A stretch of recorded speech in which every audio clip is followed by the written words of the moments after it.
Hey everybody, Lenny Ghoul here, and today we're gonna play a little bit of Blood Bowl 2 again. Last stream we played a little more Diablo 2 Resurrected. We're gonna go back to that as well, probably next stream. I'm doing kind of juggling two things at once. I wanted to get a good playthrough of the Blood Bowl team streamed and then into the YouTube thing, and then I also wanted to do that with the playthrough of the Necro Summoner on Diablo 2 on the YouTube stream, and so I'm switching to keep my sanity. I think I'm not sure if it's helping, but we're definitely going to give it a try. And then we had, I kind of had a bad stream the other day on Blood Bowl, so I had to take a little break from it. It wasn't Blood Bowl's fault. It was just I shouldn't have been streaming that day, kind of thing. But I'm feeling okay today, and you know, I don't know that the game's gonna go any better, but I probably won't rage as much. Knock on wood. Anyway, here we are, and we're gonna play the Necro team again, continuing. We have kind of recap. We have various people from chat have their own characters now. Little Gremlin, Pixel Hobo, Nudist, The White, Tiff, Ara, myself, and things like that. So we have different players in the game, and we're gonna, you know, keep doing what we're doing. We did have one issue. Little Grammy got he's injured. He has an armor loss, but he's a zombie, so he should be okay. Because even if he gets squished, that's kind of his job. Armor loss isn't a big deal, but if he loses anything else, he'll be replaced by a new little. We'll just make a new Little Grim. Because we really don't want like injured players on the team, because then we're paying for players that are subpar, and that's not fun. But having a 7 armor on a zombie isn't really a big deal. It's not too bad. So that'll be fine. I don't know how the volume looks like it's a little low.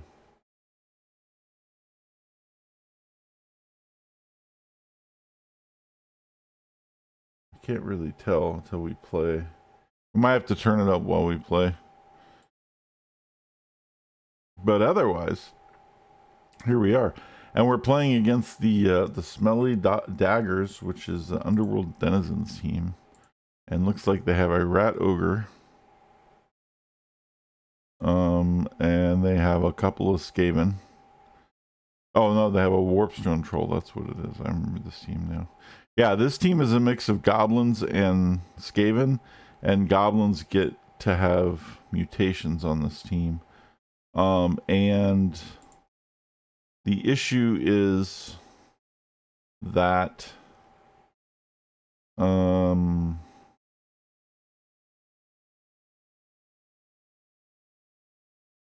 don't know. There's really not much of an issue with the team, except they have a lot of Skaven on the team too, and they have more Goblins than Skaven, but the Skaven players they have are really fast. So we have to be careful of that, I guess. And then their Goblins all have mutations, which might prove kind of annoying. But I think we'll be okay. They only have like 160k inducements on us, so hopefully that won't be too bad for us. They'll probably still get a chainsaw. They always do. We do have block and a significant number of players. We don't have enough tackle as I would like for playing Goblins. I'd prefer more tackle. because goblins all have dodge, and that gets kind of annoying. But we should be okay. The key to the game is not to underestimate the team because the Skaven are really fast.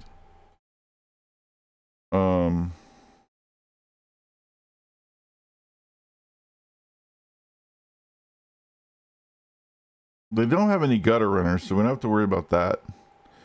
But they do have 2 Skaven blitzers and 2 Skaven throwers. I guess they're not that fast. They're only movement 7. But most of their team is movement 6, while most of our team is movement 4. So we have like, we still have some movement 8 guys, but it's kind of like, I don't know. Anyway, let's do it. Let's see where we get with it.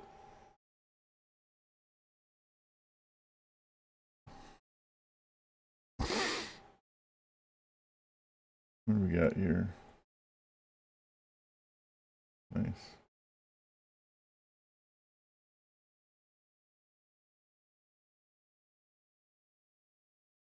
Let's see. They get oh, they took, I remember this.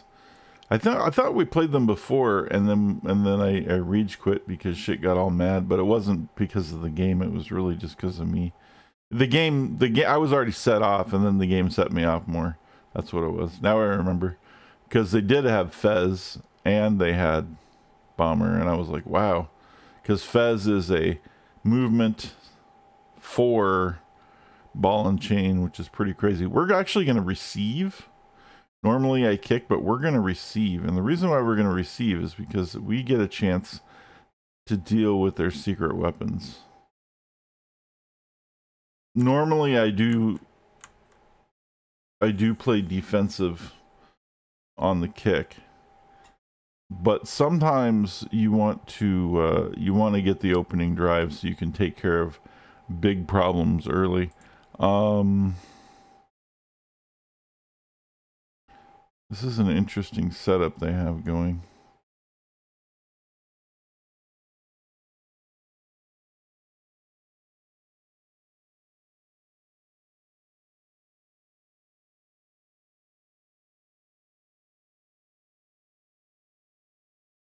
Trying to remember what we got going on here.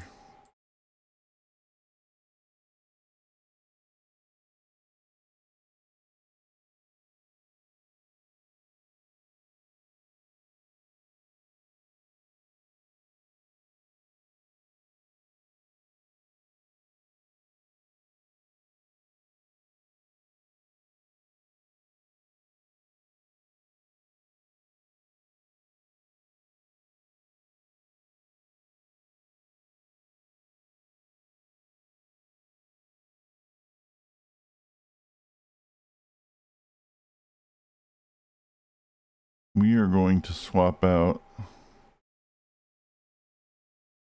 some players.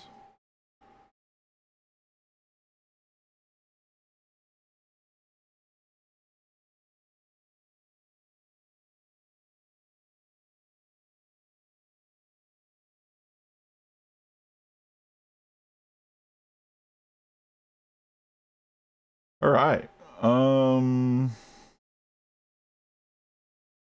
Let's see. I should check the audio real quick.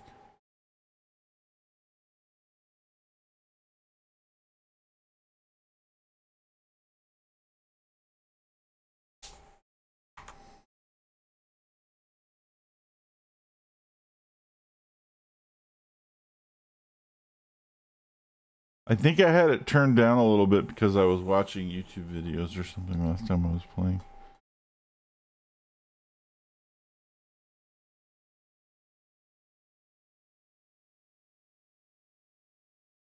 If that ends up being too loud, let me know. Let me see here.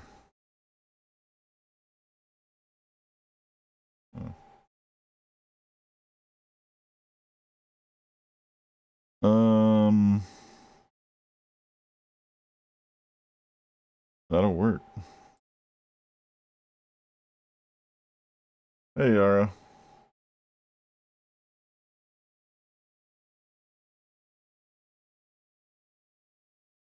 Howdy, howdy. All right, it's our turn one. I don't even really know what to do with these guys. They're so crazy. They're such a chaotic team to play against.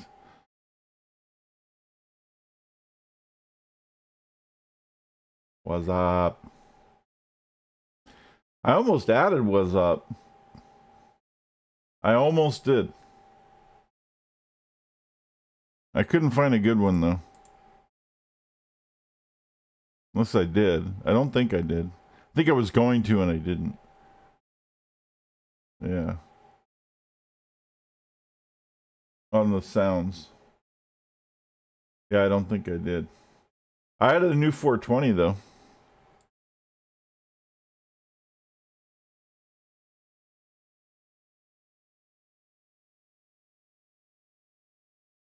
Put this guy here.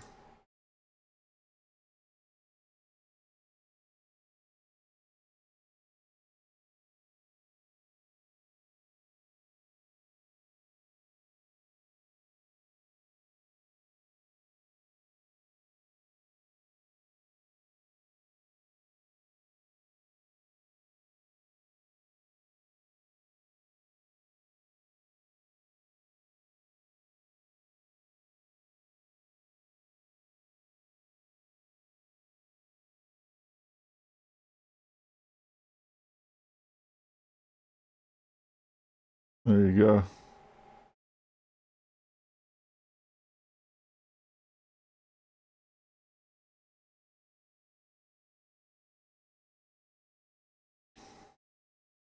Where's the ball? Oh, it's way over here. I was like, I'm trying to figure out what I'm doing. I'm like, something's not right. Oh yeah, there's a ball. So this is a goblin. Okay. They're so weird looking. Underworld goblins look so weird.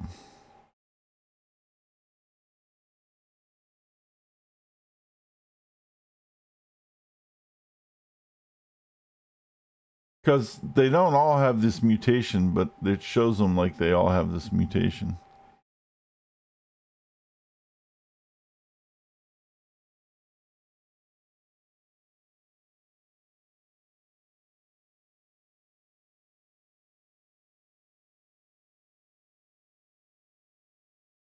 Alright, let's go pick up the ball.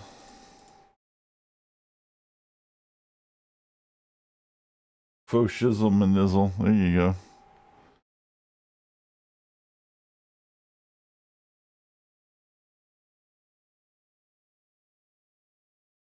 Close enough.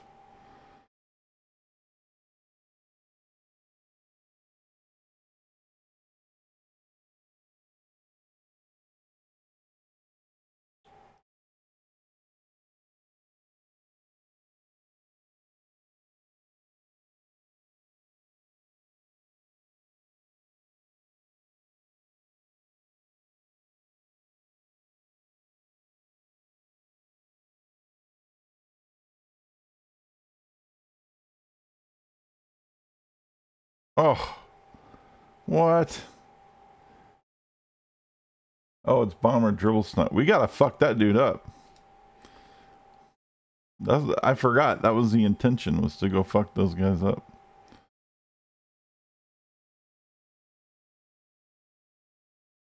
That dude's no joke.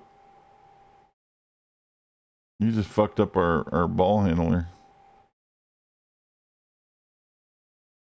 You blew Tiff up.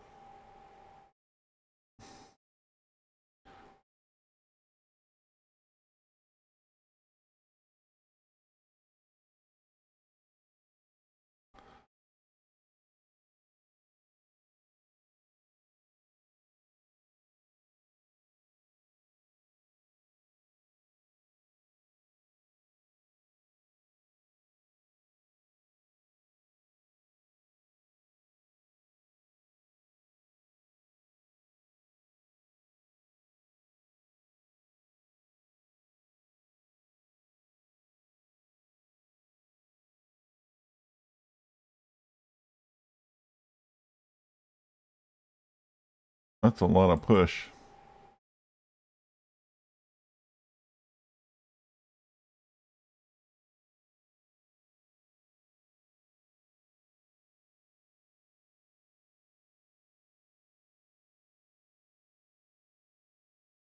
We're gonna slowly move our cage up. Kind of a weird cage, but a cage nonetheless.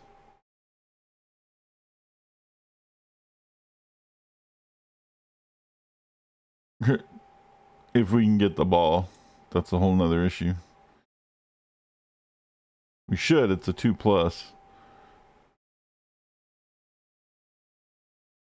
What I'm worried about is that fucking bomber throwing another. I don't even know how the hell he got over here in the first place. I didn't think he had Hail Mary pass. It doesn't look like he does. So I don't know how he fucking reached down here. That was insane. Cheating ass game. Let's fuck this guy up, or at least move him.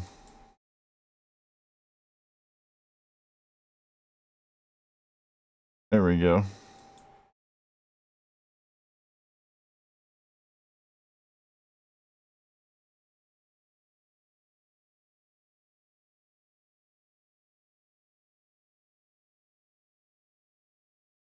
Knock that troll on his ass. And that's going to end the turn. Let me see if I can get this real quick. We have another one.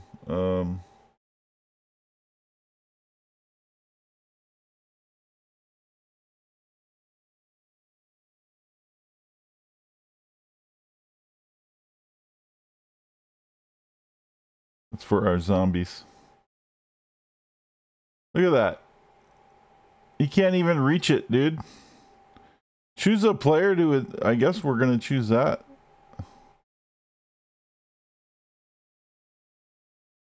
I intercepted it? Oh, that's funny.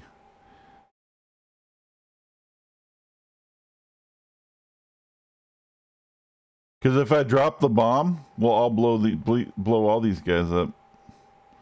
And he got injured. So he threw the bomb. I intercepted it, threw it down on the ground, and this guy got injured. That guy got knocked over, and that guy got knocked over. And I think he ended his turn. It did end his turn. This is the dangers of playing with bombs. Is if somebody intercepts your bomb, they're going to fuck you up. And that's exactly what I did.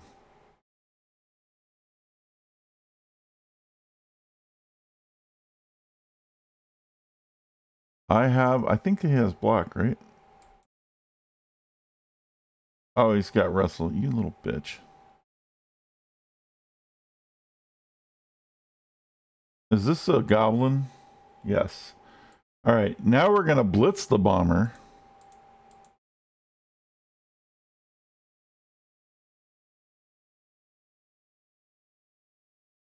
I'm even going to re-roll it.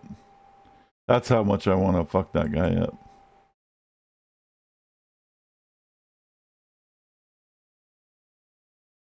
And then we're going to move over here. And that's going to put us in scoring range. That was Ara, actually. And that's going to put her in scoring range if we ever get the ball down there. Which we might be able to do. So now we need to move our cage up.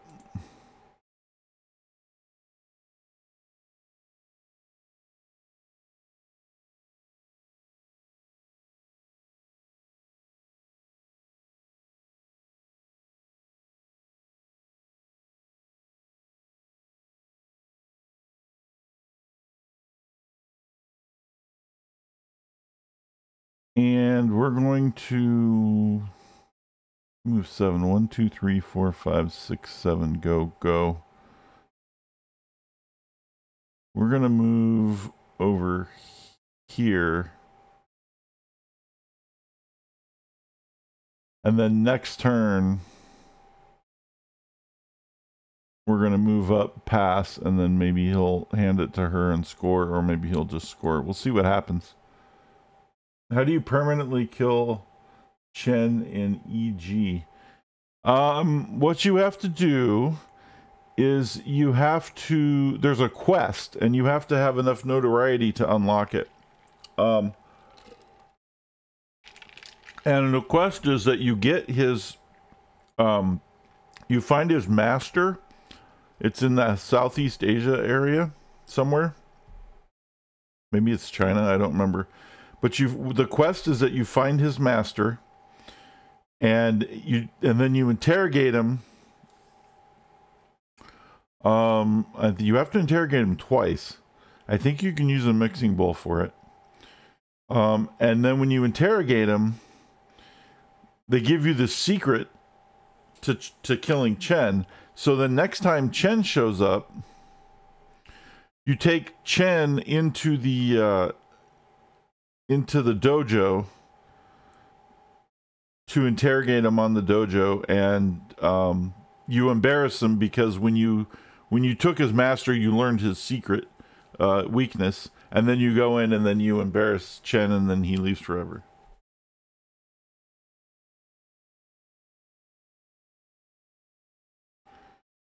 But there's a mission for it, and you have to first you have to take out Mariana. You have to take out Mariana first. Then you'll get and it'll show up in the optional quests, but it'll show up after you start getting after you get the quest to take out Mariana. Then Chen will be next. And you have to have the notoriety for it. And you also have to be far enough along in the missions, in the main quest line, to do it. But you should be able to do both on Island 1.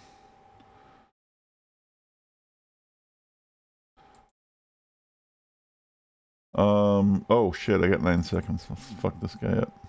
Oh no, we rolled a skull. Oh well. No worries.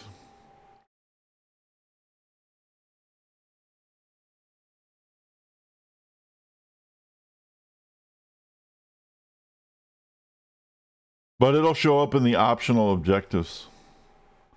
And then just do what it says. And I don't remember what the notoriety is, but it has to be something like, I don't know.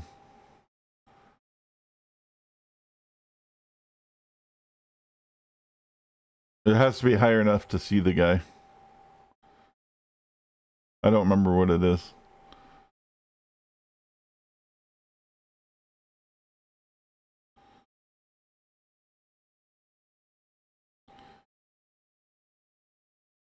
Alright, and we're gonna get him up.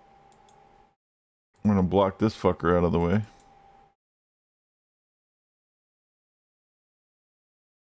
Stay there.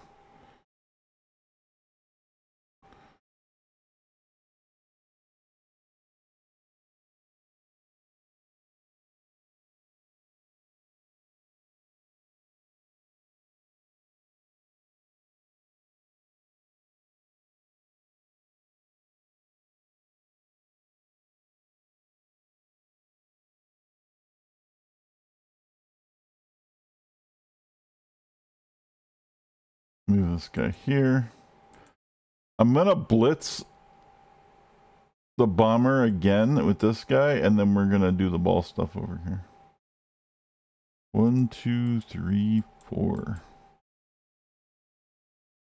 Come on, Quintus. Looks like a push. Well, if that's what we're gonna get, that's what we're gonna get. I need to save the reroll.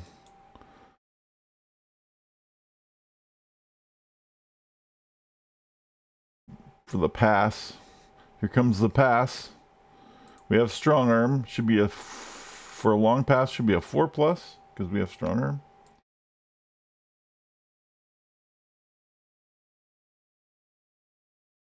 Oh, and it's good.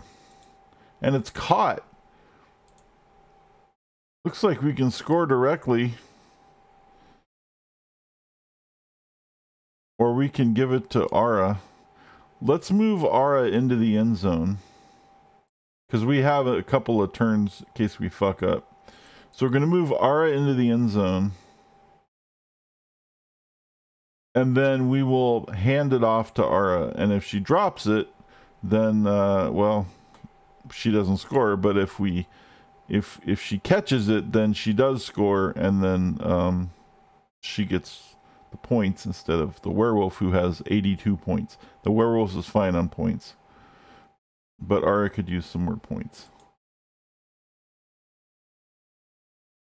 And let's put a contingency plan in place in case we fuck this up.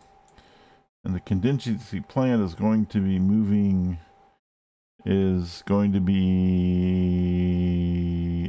maybe moving this guy over here to fuck that goblin, keep him away, because we don't have anything else. And maybe move this guy over here, because we don't have anything else we can do. So here we go. If Ara catches the ball, she gets touchdown, and if she doesn't, it'll be a big disappointment. We'll cry and we'll all blame Ara.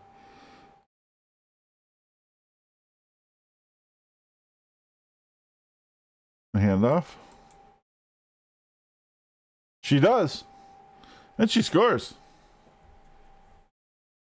Touchdown, Ara the Ghoul.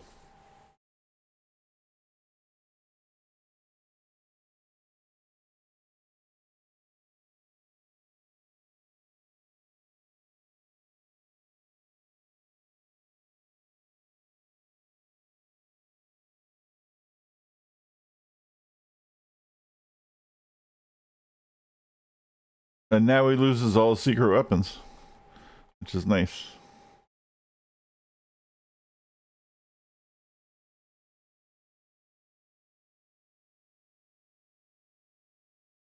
Pretty much.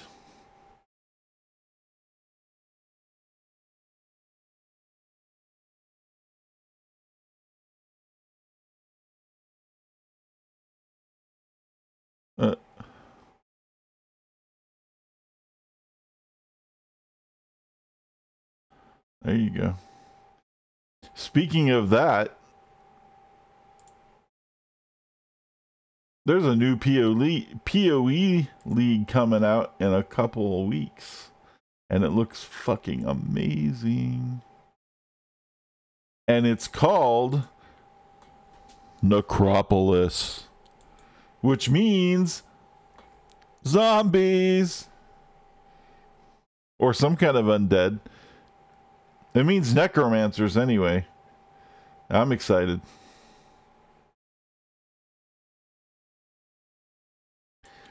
So they're either gonna fuck the necromancers up more, or minion stuff, or they're gonna have like really cool. It's gonna be like a minion league for the first time ever, which would be amazing. But we'll see what happens.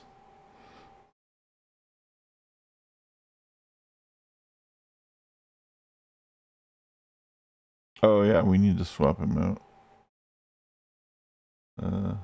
Oop.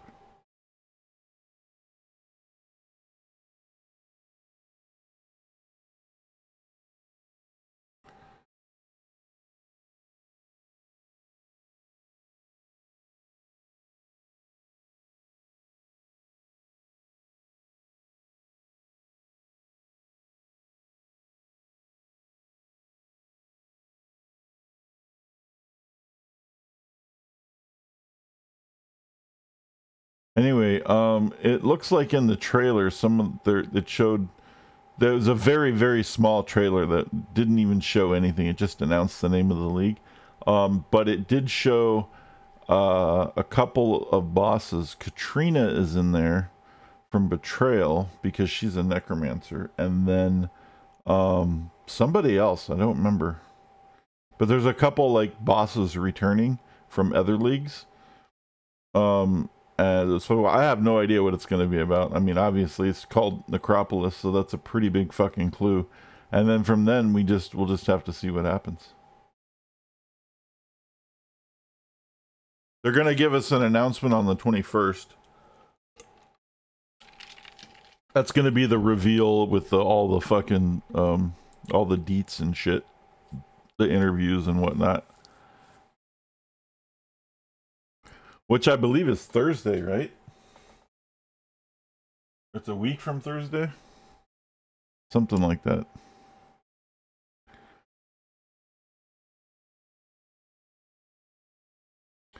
It can't come soon enough.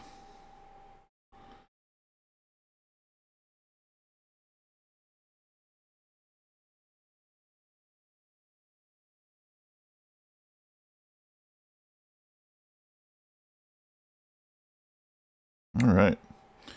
Goblin picks up the ball. Going for the blitz. He gets the POW.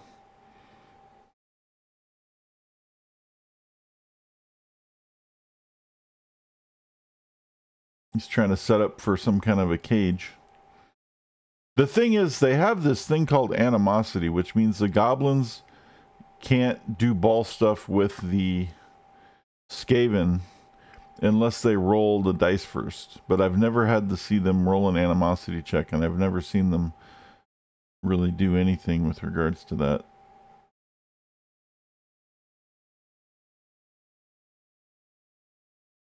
It's kind of a major downside of the team. I think they should remove it, honestly. I don't see why animosity has to be on this team. Just make the players more expensive, because the players get mutations, and they wanted the price of the mutations to be animosity. But that's kind of insane, because it's more dice rolls. So what they should have done was the price of mutations should have been like 60k goblins instead of 40k goblins or whatever. You know. And then it'd be more like a chaos team. It's supposed to be kind of like a chaos pack team.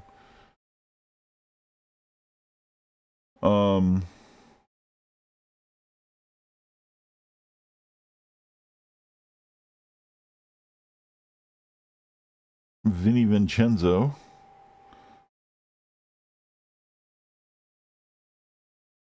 gets a hit. Oh, zombie skulls out. Come on now. There's the POW. And the follow.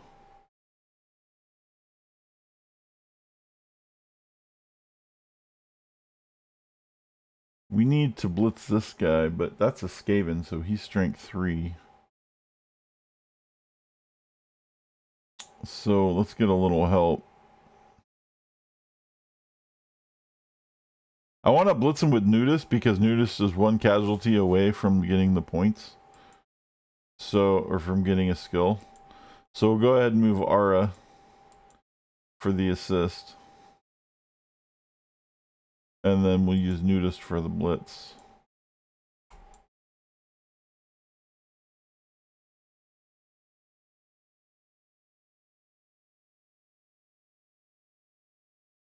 Well, I got the knockout. Didn't get the casualty, unfortunately.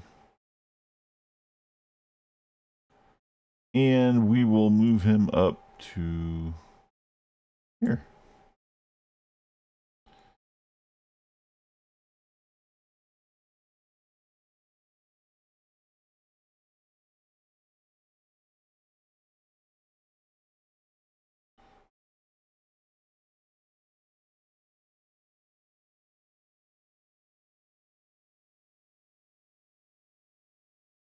We're going to take the werewolf here and start trucking him up the field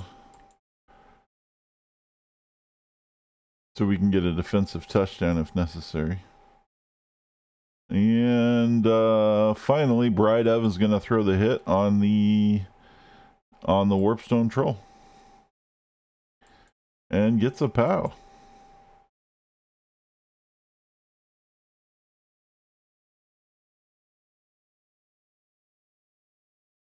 And Quintus is going to foul because I can. I didn't do anything, but we tried. And that's the important thing.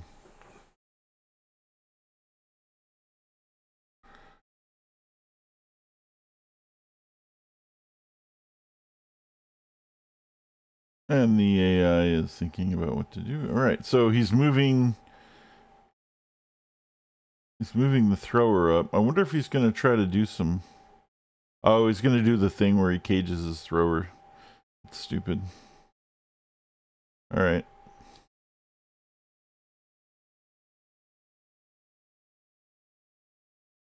Who's he gonna blitz with, though? Oh, right here. What a weird blitz. Oh, because he has horns. That's right. His goblins have horns. That shit sucks, dude. So, while I can knock them down, if they blitz or they throw a block, they can... I think they have to blitz to use horns. If they blitz, they get to add +1 to their strength.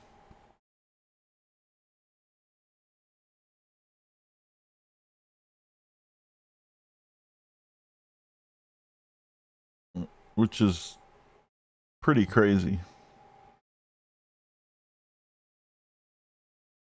Even for a goblin.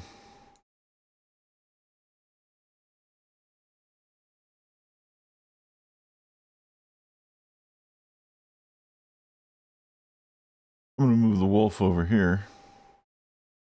Just to get right in the face of these fuckers. Vinny's gonna throw the block on the Skaven Blitzer. You both have block. I guess we'll take it.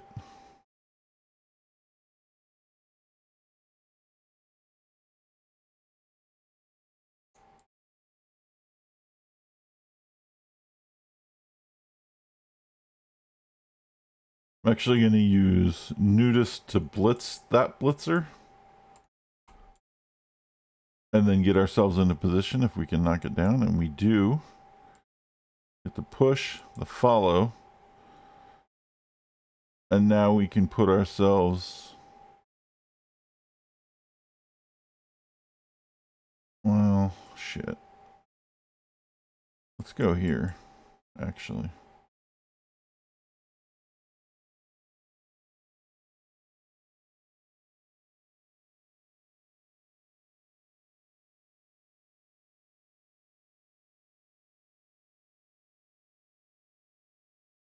I forgot these guys could get up, so I wanted to make sure that if they do, they don't get any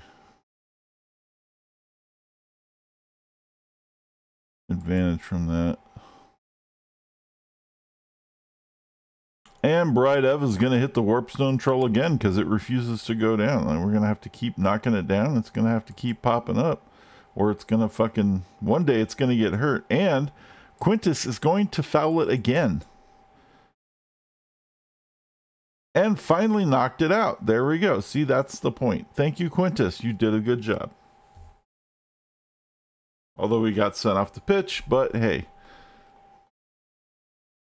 The troll's over here now, so we don't have to deal with it.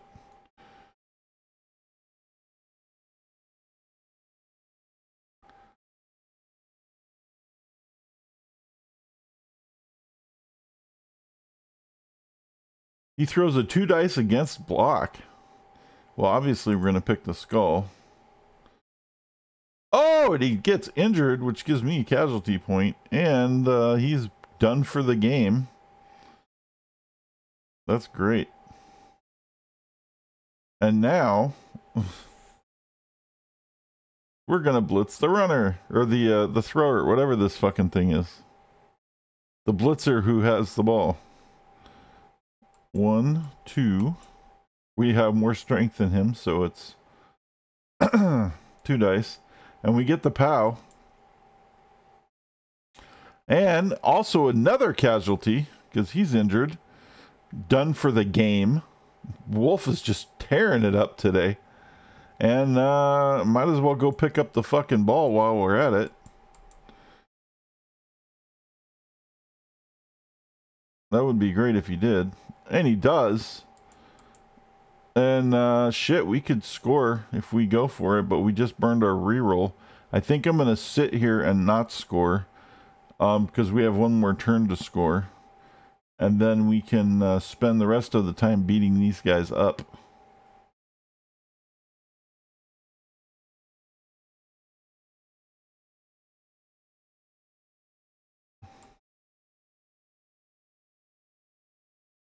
If I don't have a reroll, I don't want to go for it if we don't absolutely have to. And I don't, and that's why we're not going to.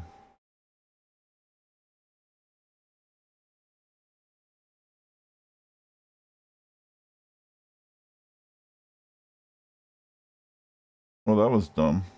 The thing just sidestepped itself into a worse position.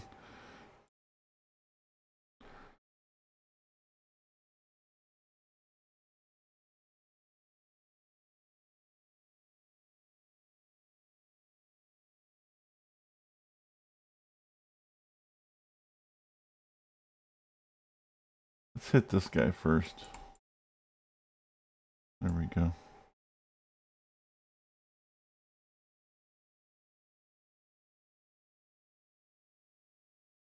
One, two, three, four.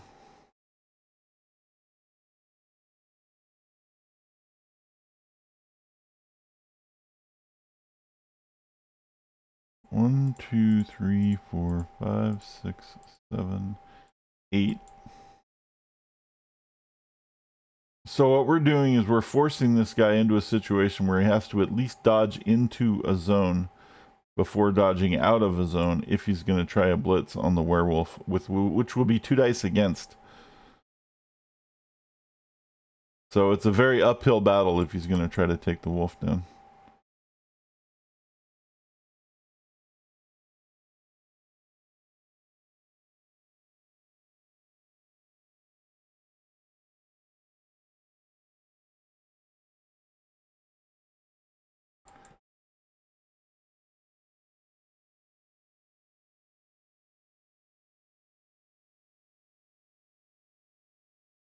All right.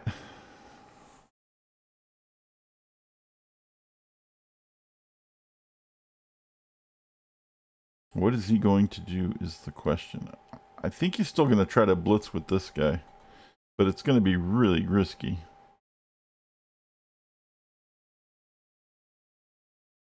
He does, but the wrong guy. He blitzed the zombie. What is even happening? Oh, and he gets the skull. Oh, he re-rolls it. He gets a block. I have block. Still goes down. That was a horrible choice for the AI.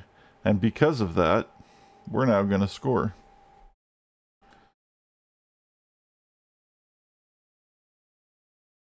There we go. Howler with his 687th touchdown. Or something. Seems like. I lost count a long time ago.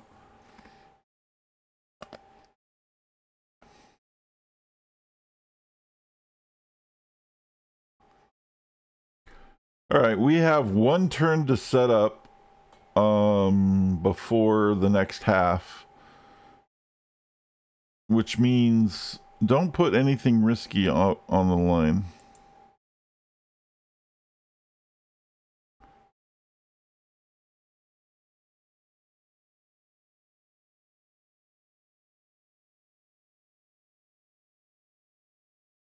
Because we can't do anything.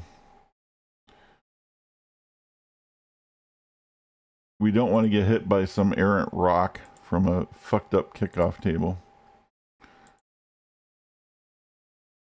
And we don't want to lose any players to putting unnecessary people on the line for literally one drive or for one turn where we don't even get to do anything.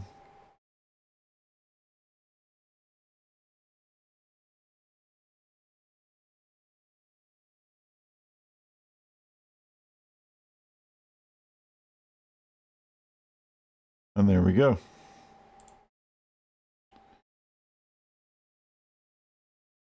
And he can't score in one turn, so it's not a big deal. I mean, technically he can if his Warpstone Troll throws a goblin, but I haven't seen him ever. I've never seen the AI throw a goblin. I don't think it knows how.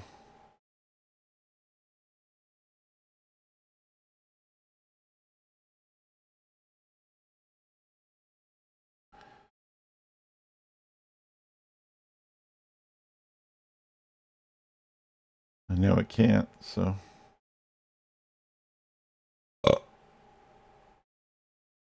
Excuse me.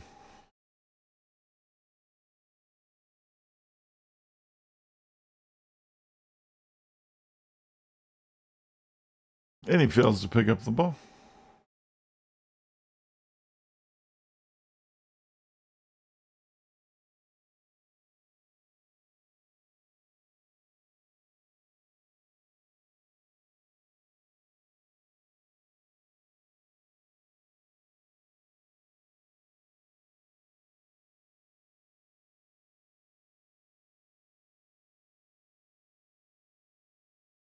Okay, and now we get set up for the real second half.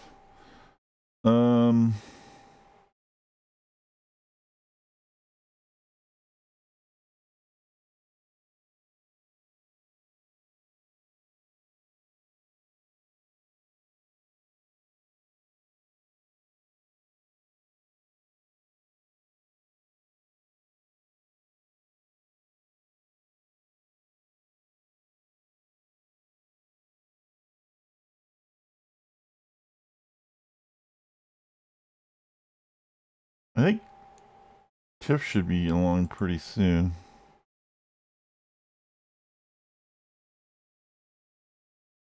Maybe.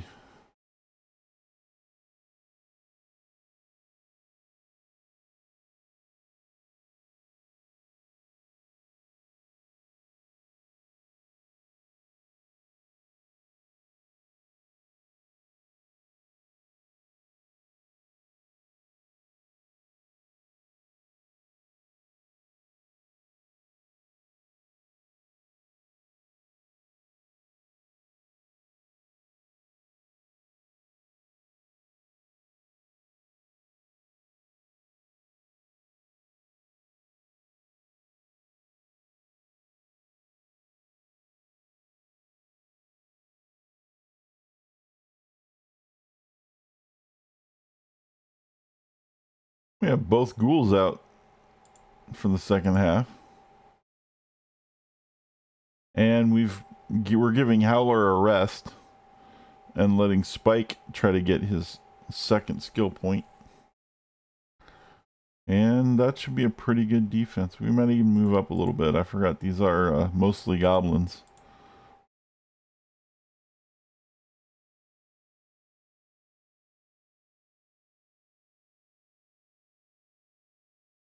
All right.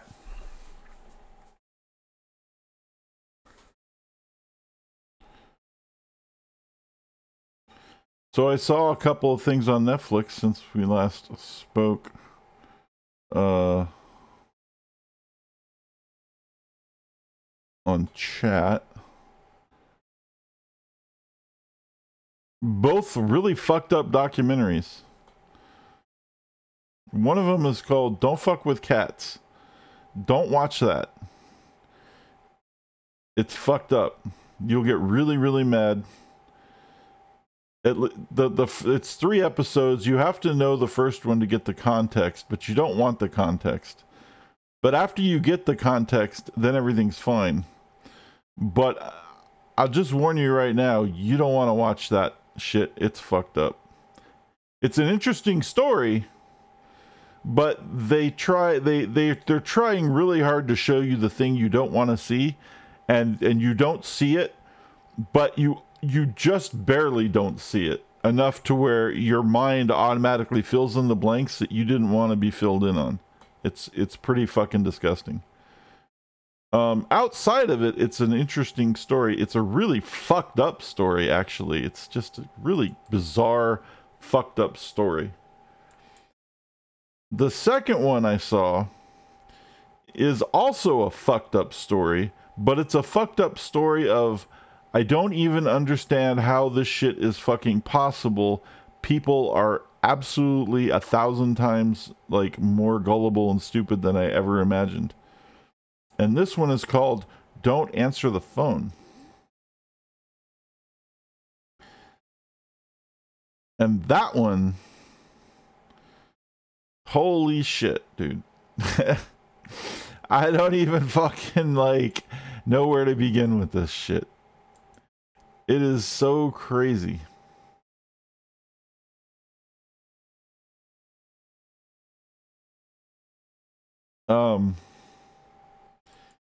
Between 1999 and 2004,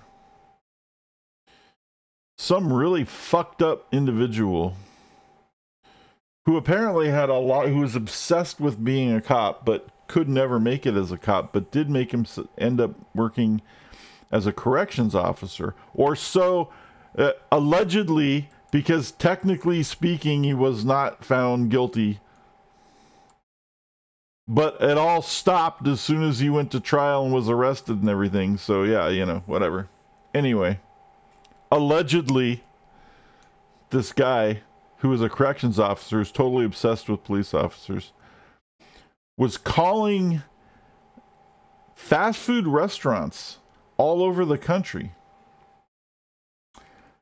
and convincing people. And I'm dumbfounded as to how I've seen it happen. We saw this little tape footage and everything.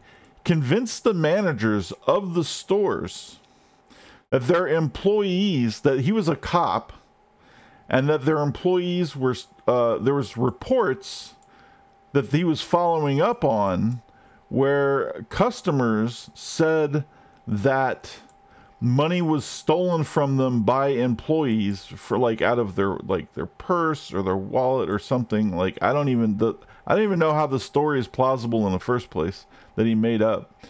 He convinced him he was a police officer and then said, we can do this one of two ways. We can handle it over the phone where you can deal with the employee in the office, and I'll walk you through the steps of what we need to do to make sure to see if your employee actually has the thing or not, or they can go downtown and we can deal with it at the station. And for some reason, these people were like, well, we can just deal with it here. Don't ever do that. A cop will never ask you to do that because you are not legally allowed to do that, first of all, just so you know. So that was the first red flag. And then proceeded over the course of 2 or 3 hours in each case, the ones that were successful, to convince these managers that they needed to strip search the employees, one article of clothing at a time, check the clothing, read off the labels of the clothing for some reason to the guy on the phone. He talked them into somehow sexually assaulting, and not just like cavity search, but in a couple of cases, he actually convinced the managers, I have no idea how. This is where it just sounds completely bullshit, yet there's actual footage of this happening. It's insane.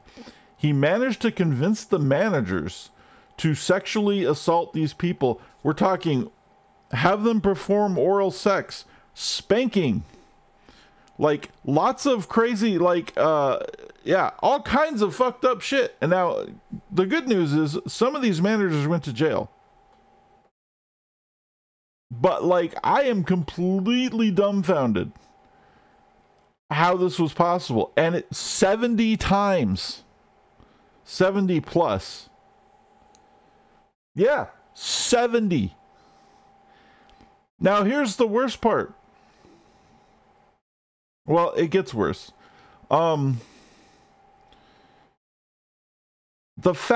it happened at the fast food restaurants, at a couple of them, they didn't bother to be like, because it happened so much that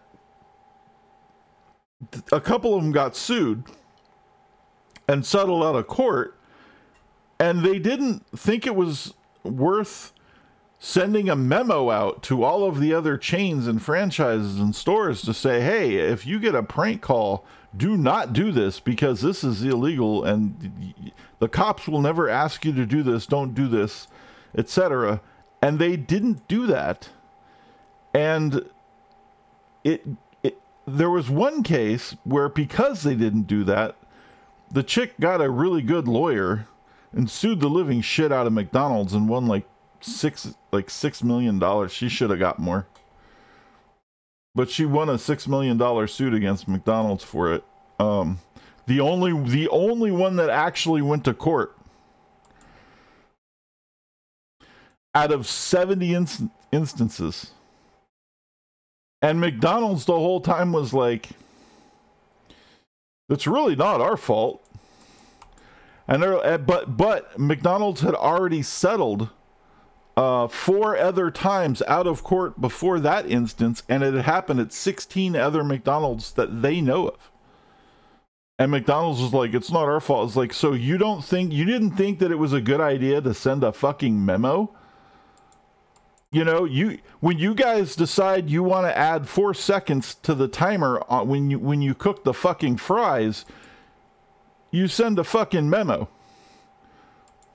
right? To everybody. Or don't use, use a little less salt on the fries. You'll send them, but no, not it.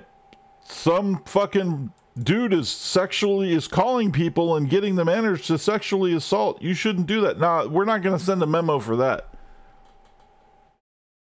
Yeah. Oh yeah, dude. First of all, straight up, like, I don't think so, motherfucker. Like I don't even know how it happened. Right. It's insane. The whole thing's insane. And then the other insane part was the only 2 people who bothered to actually investigate the entire thing.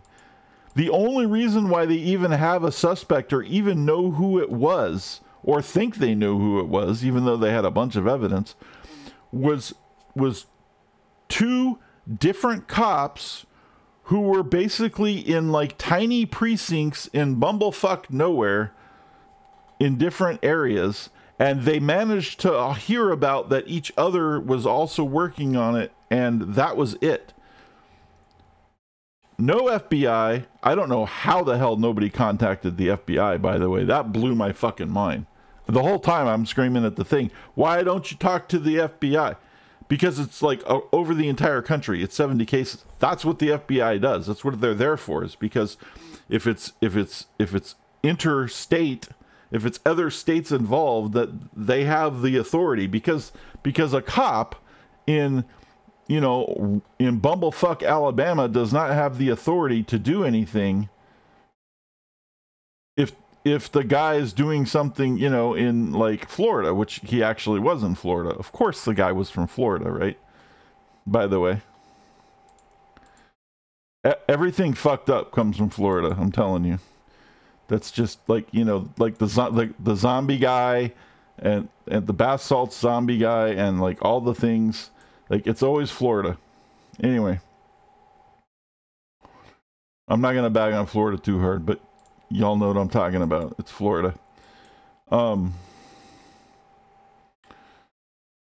Anyway. Yeah, the whole thing. Exactly. It doesn't jive in the realm of logic. It completely blew my fucking mind. I was like, this cannot be real. This is not real. And yet it is. Extremely well documented. And those are the only two cops. And they managed to find the guy working with AT&T. He was using calling cards on payphones. So they managed to track all of that shit, including where they were purchased. They were purchased from Florida Walmarts. Walmart had the CCTV of the fucking timestamp purchases of when those cards were purchased, because AT&T knew when they were purchased, because when you purchase those cards, you have to activate them, and they're activated at the time of purchase.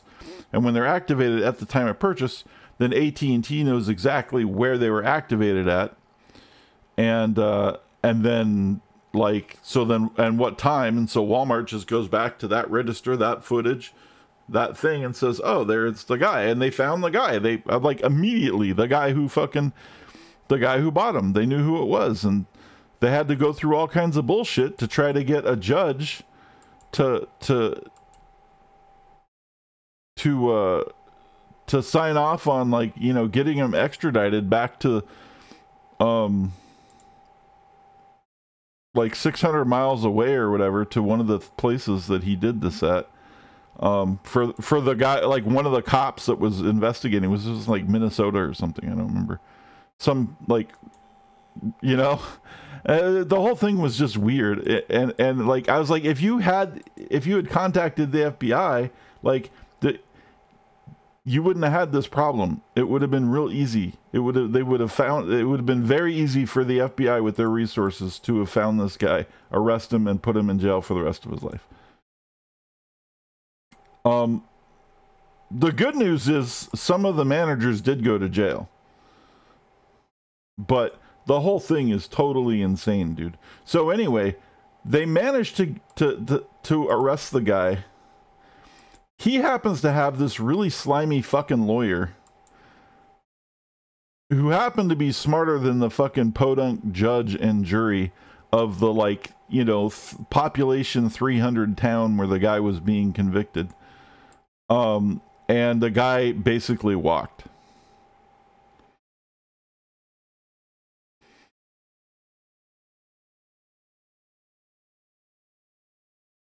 Yeah. And that's it. Like, so one of the victims got $6 million from McDonald's. 3 other victims got money got settlements from McDonald's. And 4 of the store managers did jail time. And that was the entire, out of 70 plus instances. And it wasn't just McDonald's. It was McDonald's, it was Taco Bell, it was Burger King, it was Hardee's, it was, what'd they say, Pizza Hut, Applebee's, and like a couple others. And I looked this shit up after the thing, like on YouTube. Or not YouTube, on on like Wiki and stuff and all that. I looked like a bunch of different sources because I couldn't believe it. Or like, there has to be more to this fucking story. This sounds insane. Totally plays out. All the information is completely verifiable.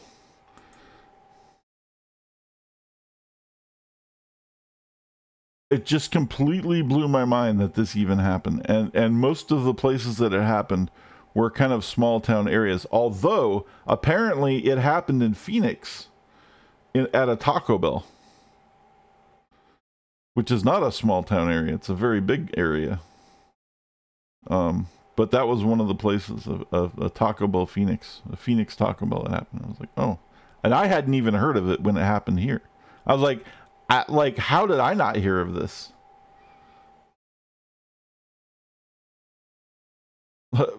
Dude, yeah, I'm telling you, the moment the manager was like accusing me of stealing shit, I'd be like, first of all, I didn't take shit. And they're like, well, you have to take your clothes off.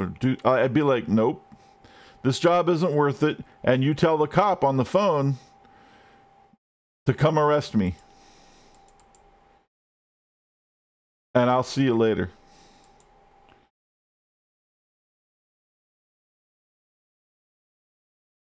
That's what I would do. Because the guy on the phone certainly isn't going to arrest anybody because it's not even a cop. Like, I don't even know how they, like, that's the thing that blew me away the most. Like, it wasn't even a cop. It was a corrections officer that worked in a fucking prison in Florida. And he was working as a corrections officer because he wanted to be a cop, but he couldn't pass the fucking police exams and shit. So ended up being a corrections officer. Because that's what happens. People who want to be cops but don't become cops end up being like armored car drivers, security guards, and corrections officers. That's usually what happens. I'm not bad-mouthing those professions, but I'm just saying that is generally, when someone can't make it as a cop who's trying to be a cop, that's generally like the professions they go into because it's the most similar to, you know, you still get to kind of wear a uniform and try to exert some kind of authority over people. Which is probably why they didn't make it as cops in the first place, because that's probably why they wanted to be cops, was to wear a uniform and exert authority over people. You know, and they're like, well, it's a little more complicated than that. Now, I know some police departments are like, you know, that's what they're looking for, right? But not all of them. I'm not going to badmouth all the cops, but there are some pretty fucked up ones. But I only say that because as a no longer serving member of the military,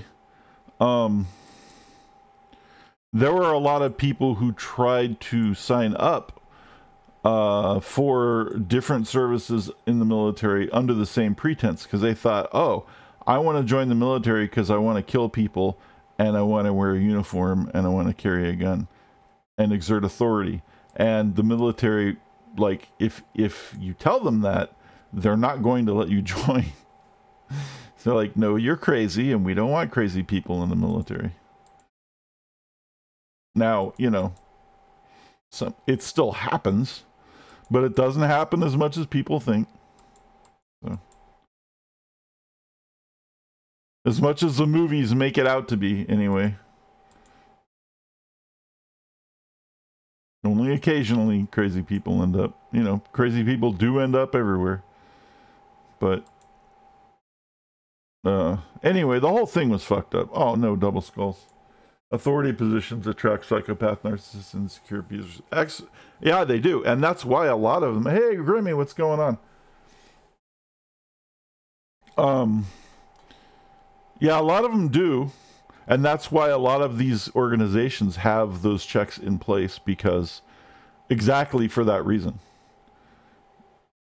Because they do attract those types of people, and they don't want those people working for them for many reasons. One, it doesn't get the job done, and two, they end up being not doing what they're supposed to do, and they end up doing a bad job at their job, and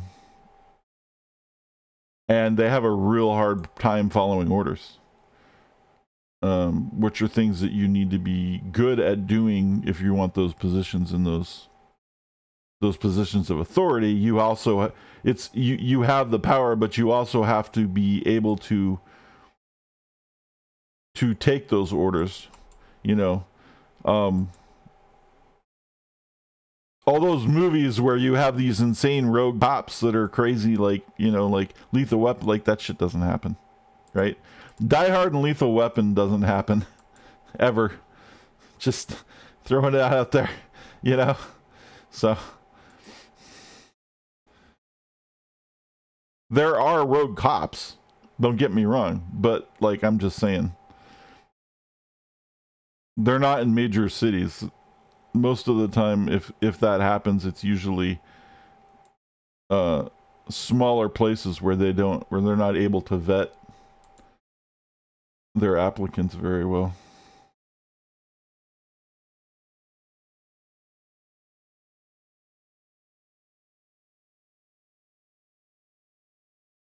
Well, okay, yeah, I know, but I don't. That is true, Grammy. But there's a level of crazy. There's like super crazy, and then there's like kind of crazy, right? There's like psychopath crazy, and then there's like a lot of different other types of crazy. And mainly they don't want the psychopath crazy.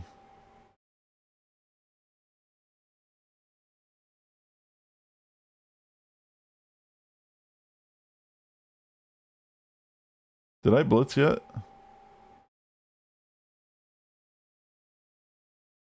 One, two, three. I am now.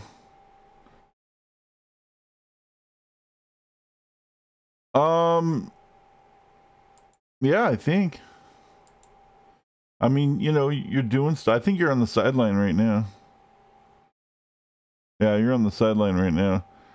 You have -1 armor, but you're 1 point away from getting a skill, which is really cool.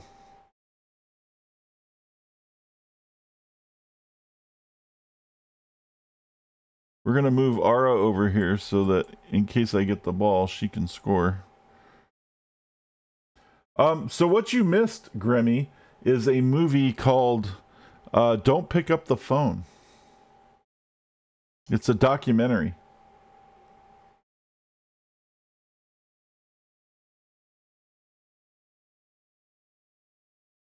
Have you heard of it?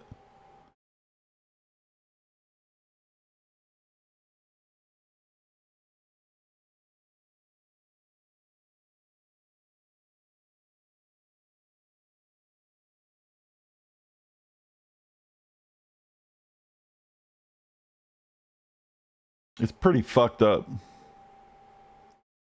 It's so fucked up that it's completely unbelievable. And yet it's completely verifiable. And that's basically what I was like. You can look up the synopsis. I already went over it with everybody, but you could probably look up the synopsis or whatever on IMDb or something. But when you read it, you're gonna be like, no way. Yeah, but yes way. And it's insane, and I am dumbfounded that it's even possible that this happened. Like, absolutely, completely dumbfounded that this happened. I was just like how?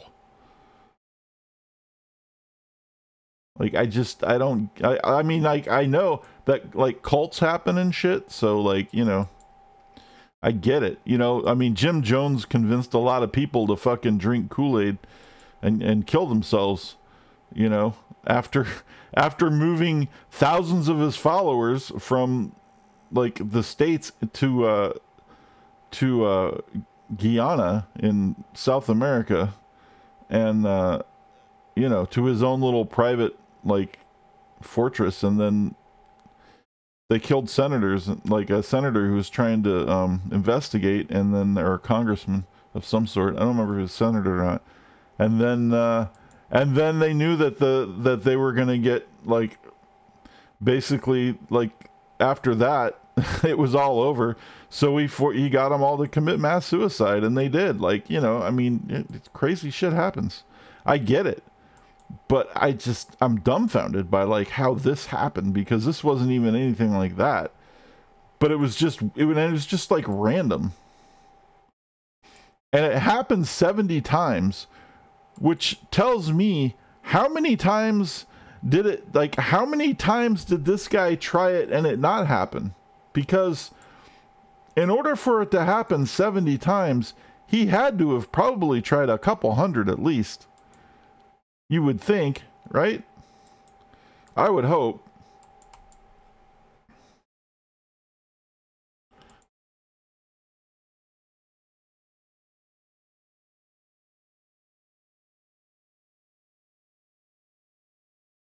You know, because if the success rate is that freaking high, we got problems. You know what I'm saying? Like, and I imagine we do have problems, but still, holy shit.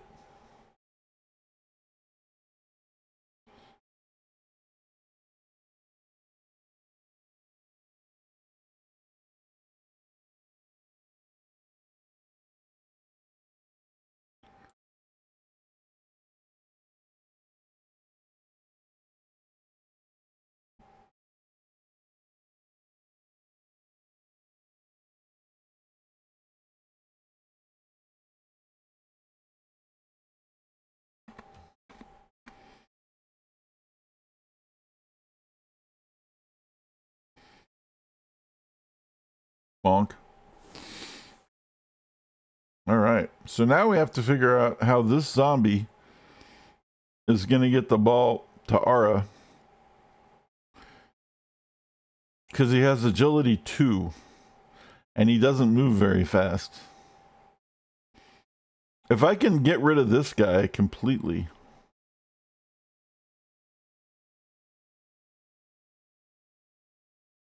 we can pull this off.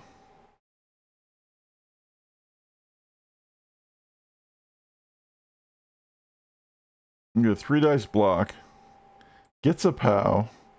Pushes him here. Pushes him here. Doesn't follow. Wow, look at that. It just it's like Moses and shit. It's just parted the seas. Lane is wide open. 1, 2, 3, 4. He's gonna hand off to Ara. All she has to do is catch it, and she's gonna get a skill.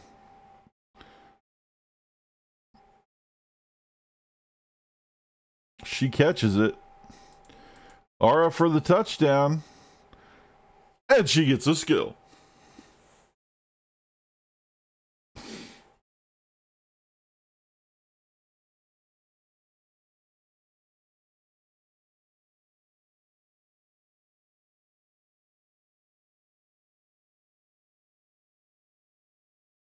Oh yeah, totally. I'm calling the police because you told me to take my clothes off and check me. Dude, I would be like that. Yeah, that whole thing, dude. I just like, yeah. I'm just, I don't even, I saw that and I'm still fucked up about it. I just like, and again, 2 or 3 times maybe I could see it kind of, but 70.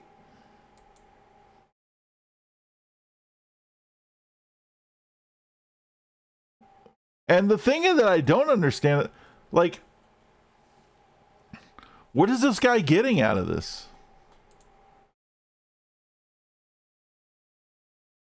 Obviously there's some kind of twisted sexual gratification thing going on, but like, what? He's just on the phone. He's not watching this, right? He's not like, he can't see what's happening.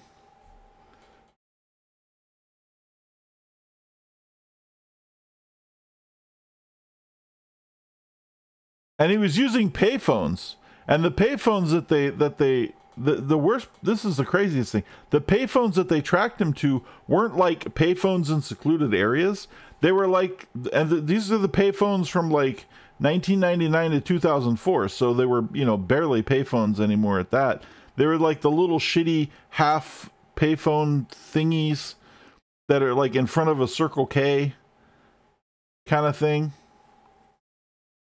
So it's not like he's on a payphone like listening for a couple hours tossing off to some weird sadistic thing.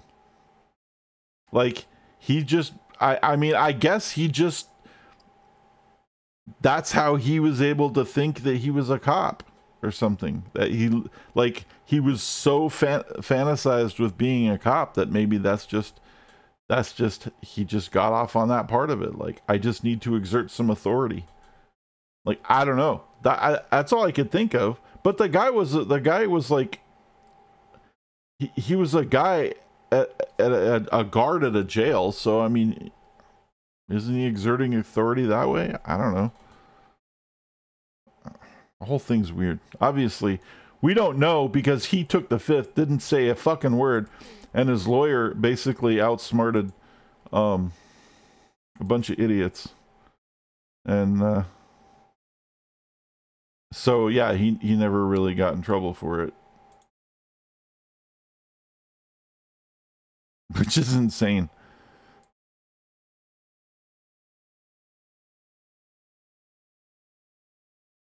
Oh really? Hey Tiff. We were talking about the documentary I told you about last night.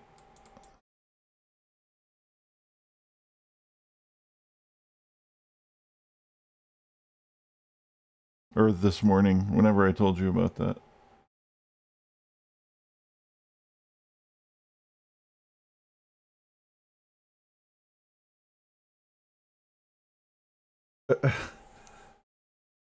I know. Yeah, I don't know.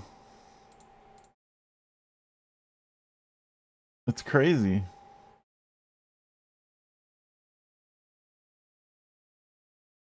I think some of it,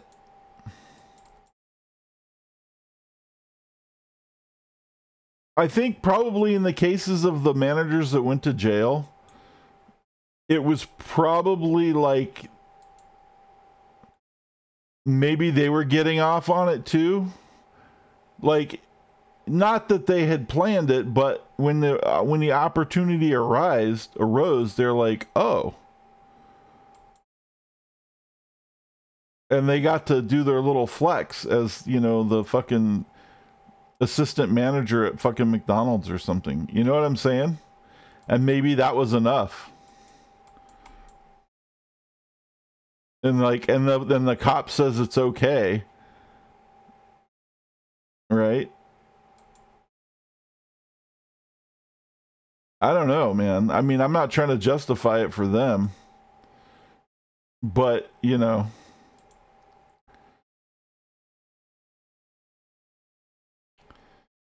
maybe it made them feel important.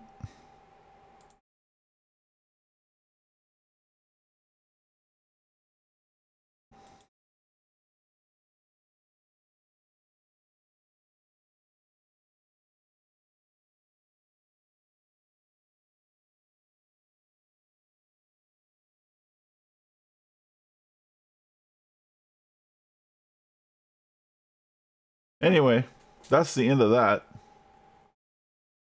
Oh shit.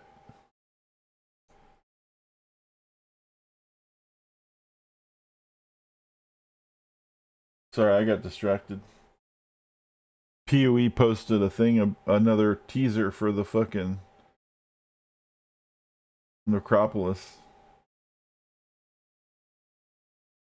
Alright, anyway. 60k.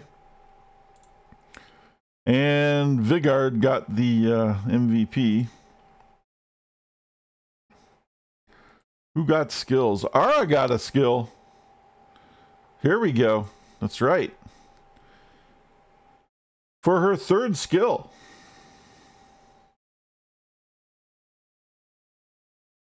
She already has the movement, and she has dodge and block. Strip ball would be pretty good. Or sprint. Or mighty blow would be kind of cool if she gets a strength. Yeah, we want to double, or what would also be really cool is a strength or an agility.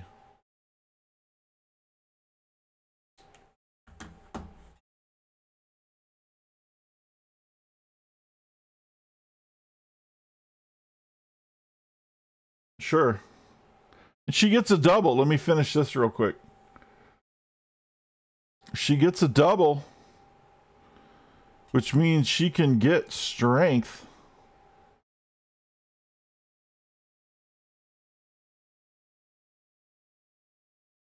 There's a computer case in Win 309.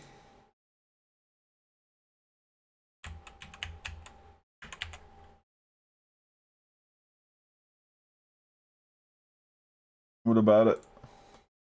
You want me to vet it for you?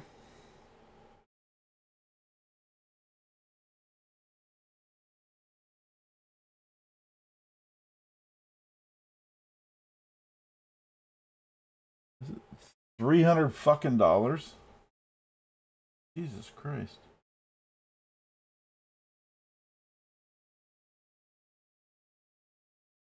$600. Holy shit, what is this thing? It's an addressable front panel. Oh, that's cool. Yeah. You don't need that, dude. Let me pick our skill and then we'll go over why you don't need it. Ara, are you there?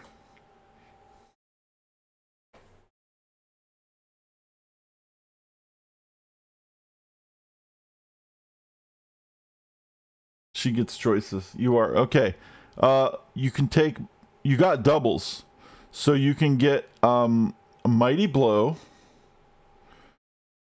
which is a really good one. Allows you to break or to add one to any armor or injury roll, which makes you do more damage. Or you can take, I'm thinking sidestep, sprint, or sure feet. Although those, you don't need doubles for that.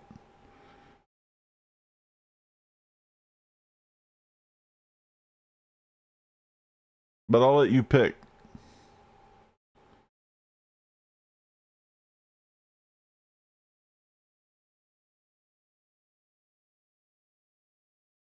Mighty blow? Okay. There you go. Now you can dish out some damage.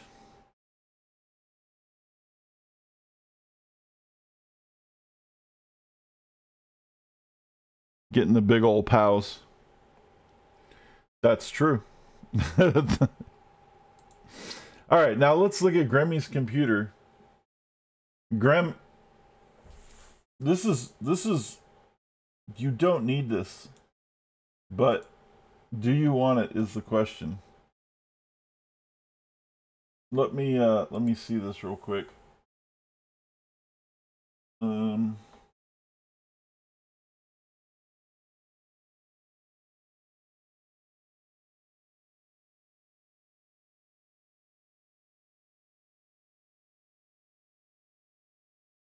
Okay, this is what Grammy's looking at. He wants to buy this case because it has a programmable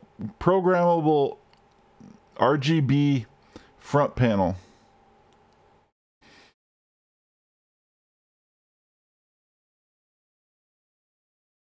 It's 144 lights. You know what? If these were smaller, if there was more LEDs, I would say I would probably be more, I would go for it. But, you know, I understand the concept is kind of neat, but like, it's kind of cheesy. Right? Because like, you can do full-on monitors on front panels. They have monitors on the little liquid cooler things.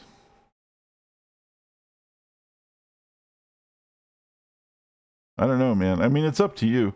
If you can make it do things, maybe. If it's animated, I mean, I don't know, man. That's a lot of money, dude.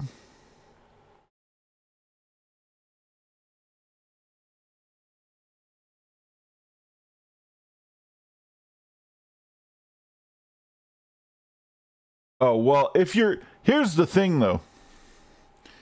If your computer's 15 years old, you're buying a new computer. You're not just you're not just buying a case. You're buying an entirely new computer.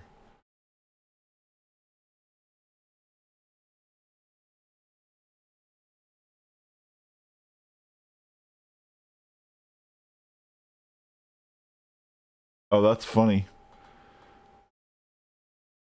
I saw that.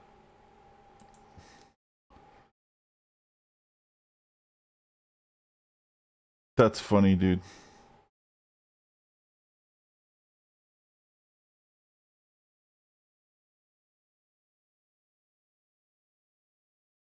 Well, what kind of computer is it?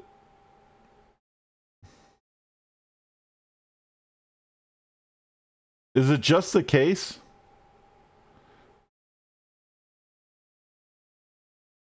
This is just the case, dude.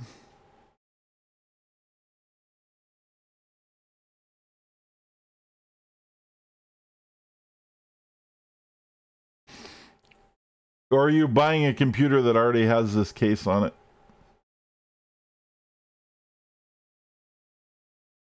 No, I thought it's pretty funny, but if you're gonna spend this kind of money, I'm getting a giggle out of it, but I'm worried because that's a lot of money, dude, for something like that's gonna be cool for like 10 minutes.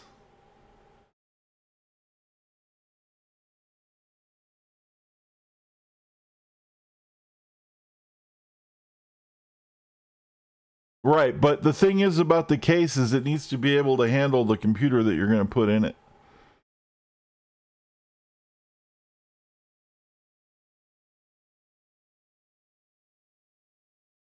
And computers come in all different sizes. Especially if you're doing build your own these days. If it's been 15 years since you built one, everything's different. Everything is different.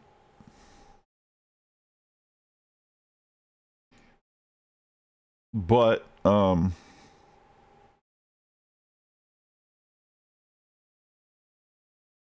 if there's a pre-build that uses this case, that has good specs. That's what I would look for. Because this is just a case, right?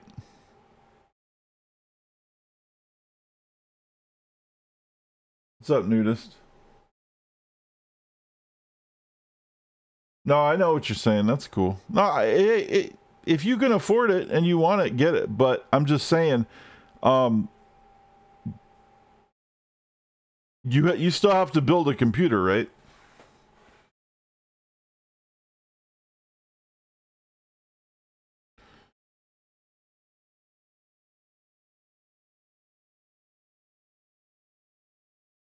So like, because you're gonna probably spend at least $2,000 on a new system before you get this case.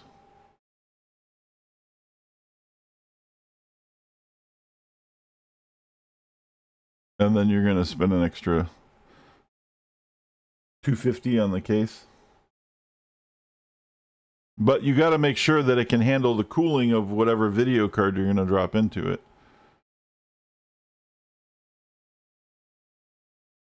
Oh. So you're just like window shopping then. All right. Well, in that case, it's fucking cool. Oh, you're not spending 2,000? You ain't getting shit then, dude. I got news for you, buddy.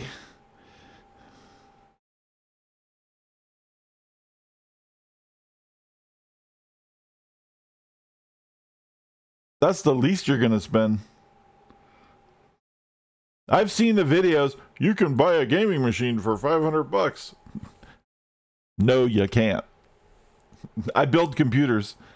I know all about this shit. I watch this stuff. I follow it. I see this stuff. I watch prices. I'm telling you, you're not getting out of there for $2,000.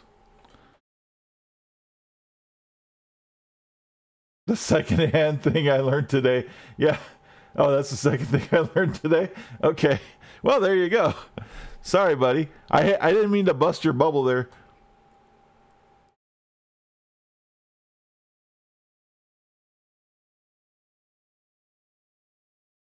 I'm sorry, man. I wasn't trying to rain on your parade. I feel bad. I was just like, I thought you wanted like the honest opinion. Okay, one more thing? Okay, sure. What are we searching for?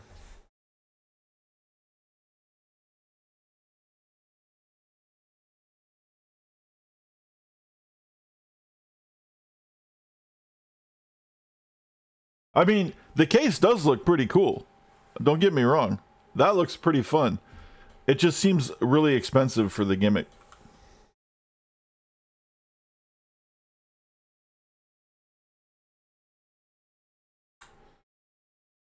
Because they have these little they have these micro monitors that are high resolution monitors that are like the size of your cell phone that you can put inside your computer, inside your case, or mount to your side of your case that do the same kind of thing, but they're high resolution as opposed to a bunch of pixely blocks. So, look up a computer shop in Salina, Kansas. What's the name of the computer shop?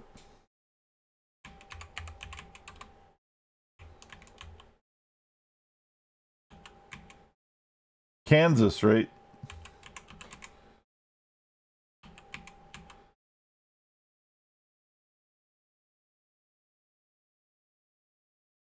Jabbit PC.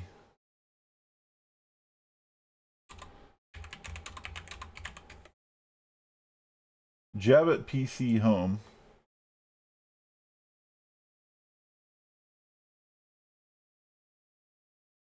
I got it.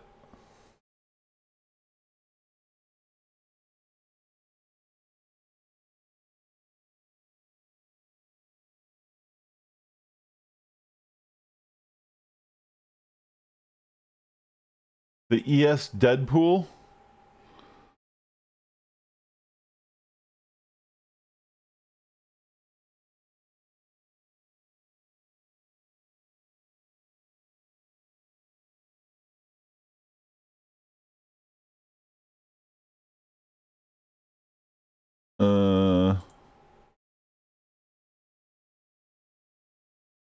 Prices?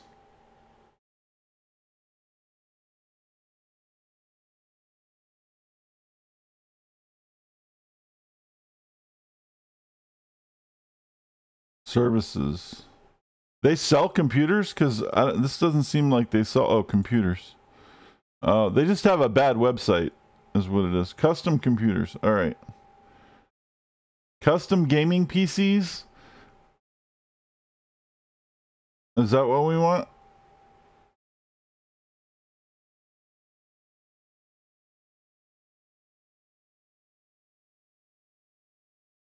Let's repair. What the fuck? I was just on custom gaming PCs. Custom gaming PCs. More info. Mac and repair. I don't want Mac and repair. I want custom gaming PCs. Fucking website's a piece of shit.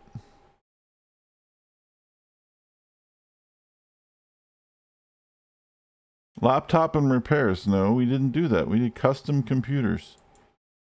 Oh my god, this website's horrible.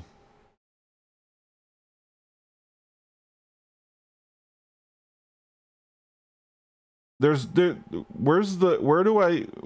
not a thing that I can, where can I see the custom built computers? There it is. Jesus Christ. I got it. Yeah, that website sucks, dude. I think they're using one of those website builder things. All right. Custom built computers. What are we looking? I think you just have to, do you just talk to them and tell them what you want or what?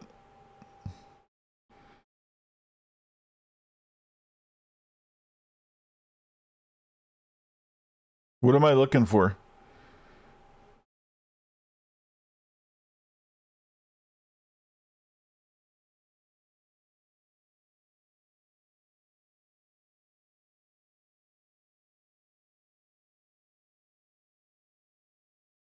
Get a quote? Prices? Services?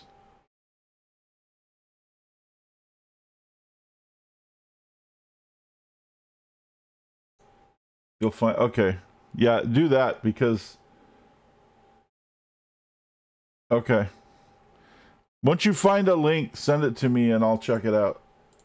And I'll help you vet this fucking thing. Oops. Sorry guys. We had a little bit of streamception there. All right. Anyway, how's it going, nudist who popped in? You are one casualty away from scoring your first skill. Looks like our next game is against the Khemri. This is good and bad. This is good because we're gonna beat the crap out of his skeletons, and it's bad because his mummies are probably gonna beat the living piss out of us.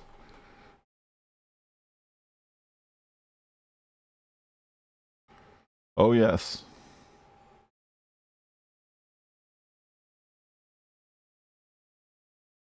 Holy crap, dude. He's got a lot of guard. His mummies aren't really all that crazy. They have a lot of guard though.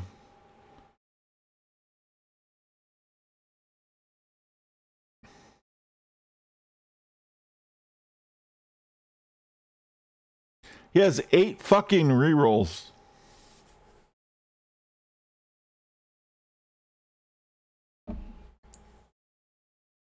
I'm a little scared.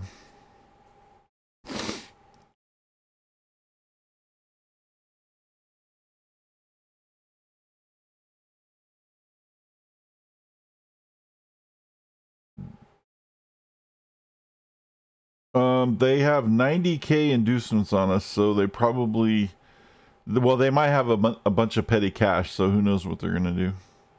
Or whatever, like treasury, not petty cash. So we might still get screwed.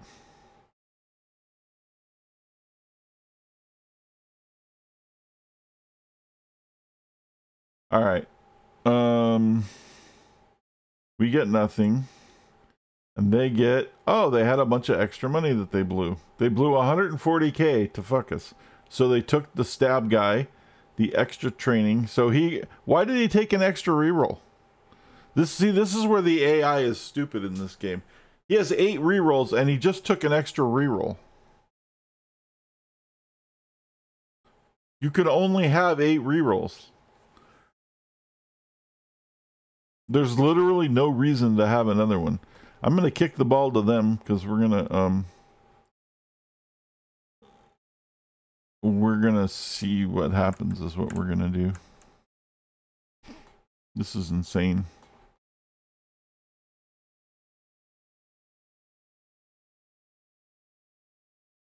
All right.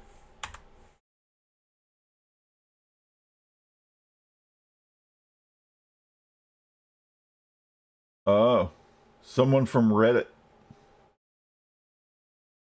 The Reddit picture. That's a water-cooled PC. Are you just talking about the case?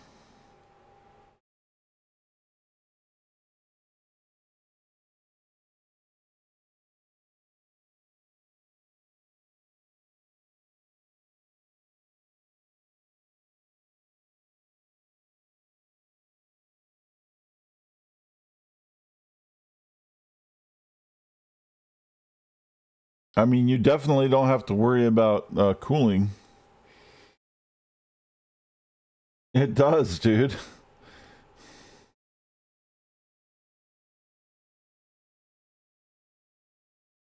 With the little water tank in there. This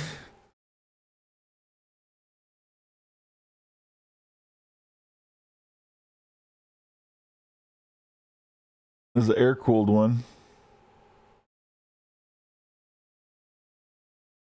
I've heard of D-Frame. I think they're pretty decent.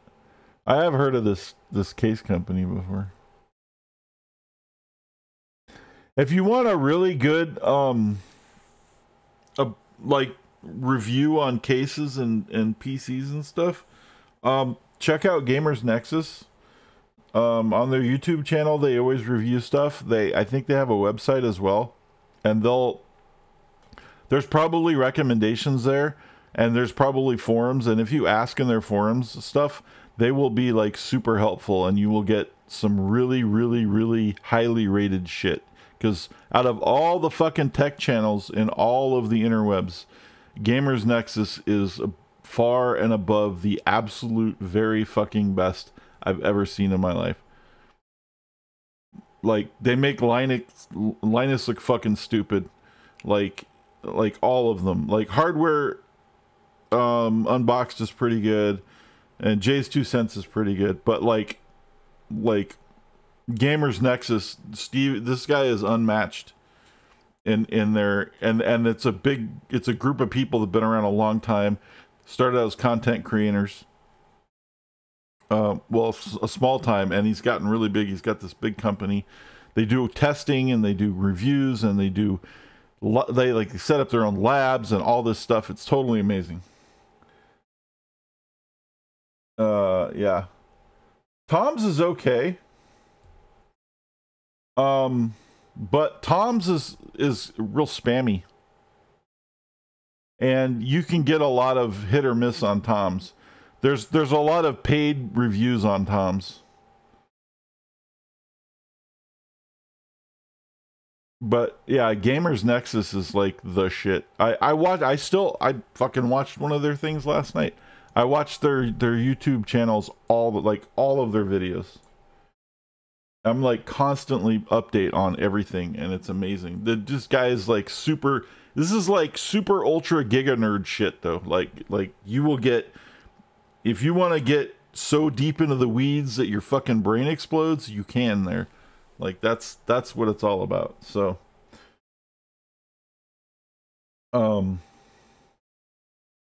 because if you're starting to get into this kind of shit, this is like really expensive stuff, right? Like these aren't cheap.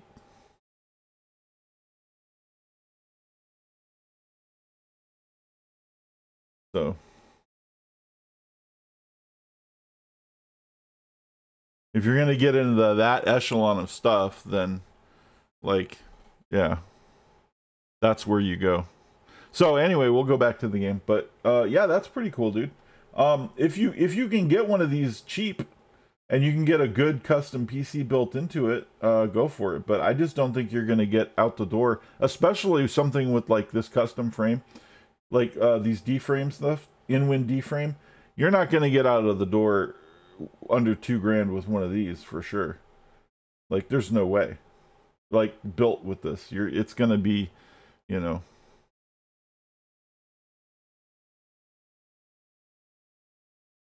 It looks cool, but like the reason is because also it's designed for maximum airflow, because you're gonna have like a crazy ass video card in there. It's probably gonna cost you like $600 to $800 minimum. You're gonna want like a high end processor. Like your case is you don't want your case to be like the most expensive part, right? And maybe you do. I don't know. But whatever, you do you. I'm just throwing it out there.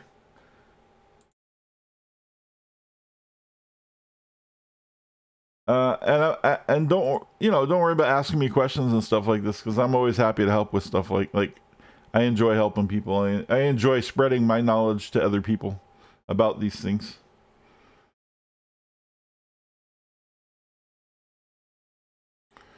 The disadvantage to having an open frame case is they get extremely dirty extremely fast, and you have to be really careful about accidents. If you have animals, if you have a cat, you can't have one of those, because your cat will probably kill itself on it, and it'll short your computer out.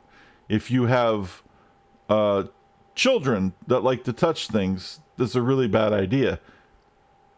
If you have beverages anywhere remotely close to your computer, that's probably a really bad idea.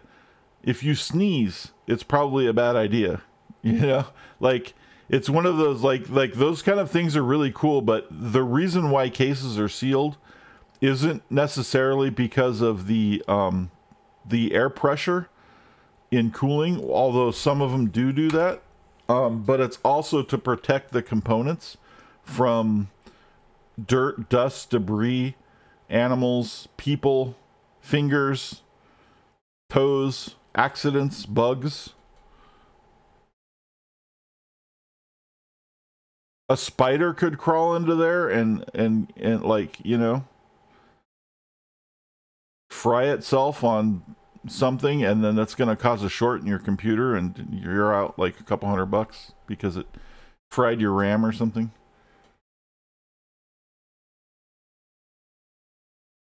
The 8800 Ultra video card, that's what my current PC started with. Wow. What if my cat gets electrocuted by it, and instead it's an origin story, and like how Spider-Man... Well, I mean, there is that. You could... I mean, it's, it's entirely possible. If you want to create Super Kitty, I mean, you can roll the dice on that. But there might be laws against sticking your cat inside of a PC and hoping it electrocutes itself. I don't know.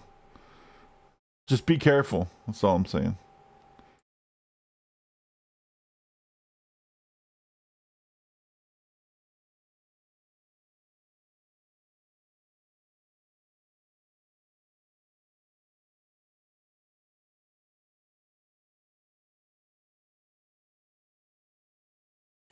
That being said, let's put Grimmy on the line.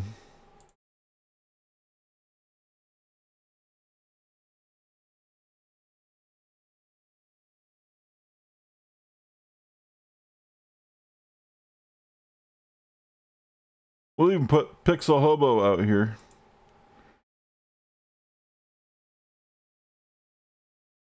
And we have Nudist. And we have Tiff.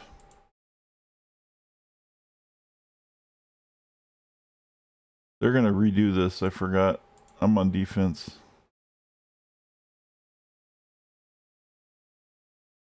Let's keep these guys back a space. In fact, let's keep these guys back a space just in case they put the mummies out there, and we don't want to lose our whites to mummies on turn 1. All right. You'll be rich. Suck this. I got comic book TV movies with cats. Hey, don't fuck with cats, dude. That's a whole nother movie.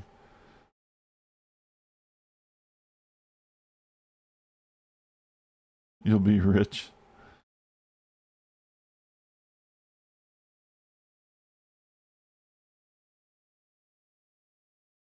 Super kitty. Cats are too lazy to be superheroes, though, and they also don't give a shit about anything. That's kind of the fundamental problem with cat superheroes, which is why cats are generally villains. Because they don't care about shit. They don't give a fuck.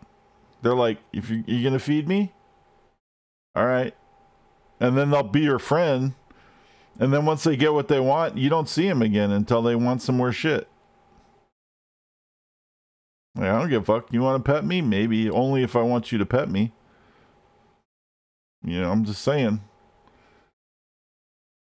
Thundercats enter the chat. Well, okay. Fair enough. But Thundercats weren't like... They were alien species, dude. Do you ever see the horses in Thundercats? That shit wasn't Earth. Those horses are not human. Those aren't Earth horses. Those are some alien horses, man. That's not Earth. I don't know what fucking planet Thundercats is, but it's definitely not Earth. I never seen no fucking horse like that. That dude couldn't draw to save his ass. That dude who animated Thundercats. That was so bad. But you do have a point with Thundercats. A little bit.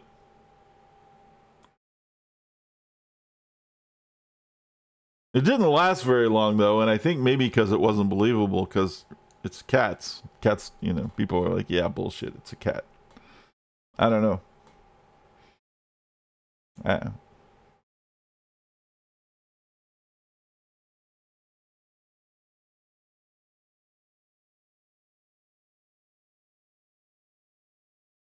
forgot. See, I forgot about Thundercats until you brought it up, and now I'm like, fuck, dude.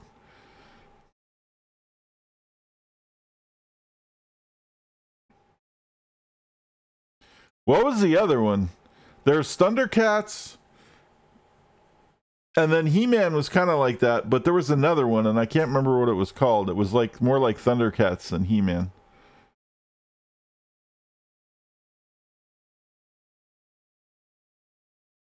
What the fuck was it?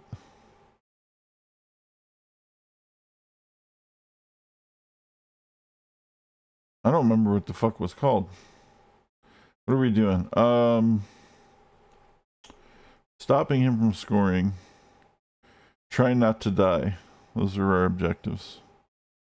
Sending the Tomb Guardian off into the crowd would also be nice, and I think I can do that, actually. He's baited me for some reason, but we're going to take the bait. So Tiff's going here, and I'm going to blitz with this guy because he has strength 4. So that's a 1-die. That's a 1-die block, but I do have a reroll, right? I do have a reroll. All right, we're going to blitz the mummy off the pitch.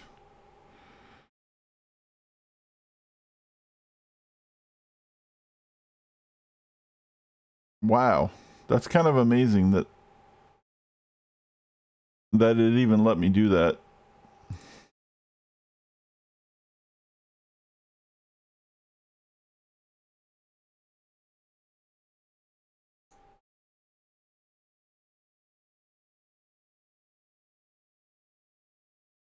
And we're going to move Nudist over to get closer to taking the ball over here.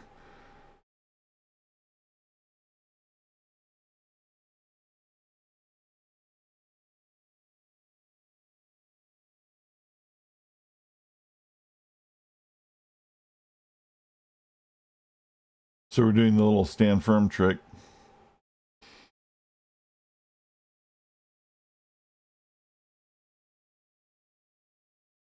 We're going to go for it to here to put a zone on the ball. And he doesn't, but I do have a reroll just to need a 2+. Come on. And we got it.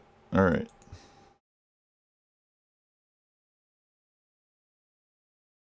We'll move Aura over here with her newfound Mighty Blow, which we will put into practice shortly.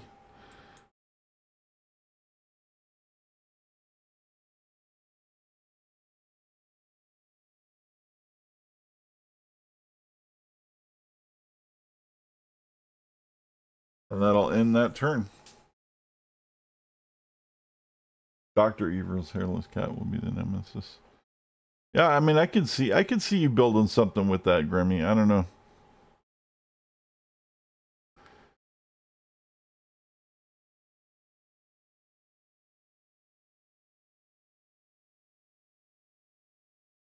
Ooh.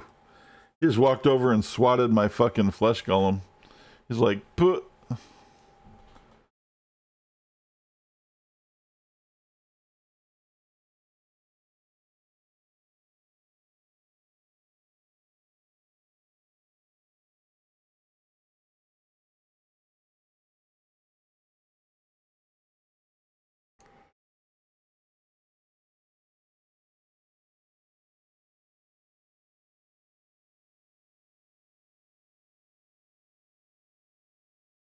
He's caging up the ball.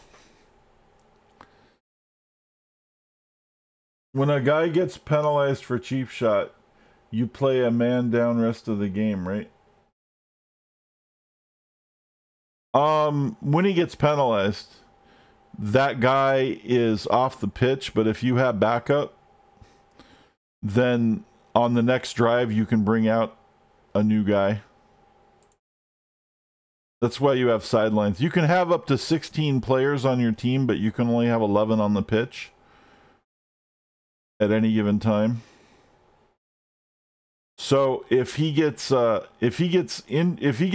out during the drive, for the rest of the drive he is out.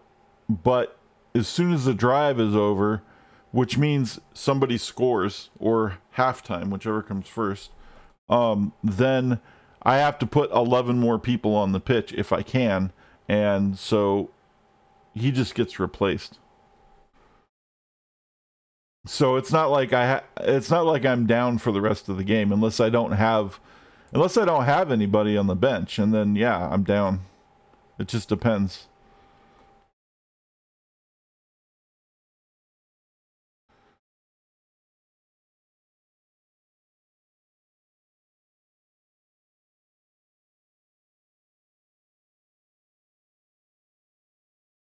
Yeah.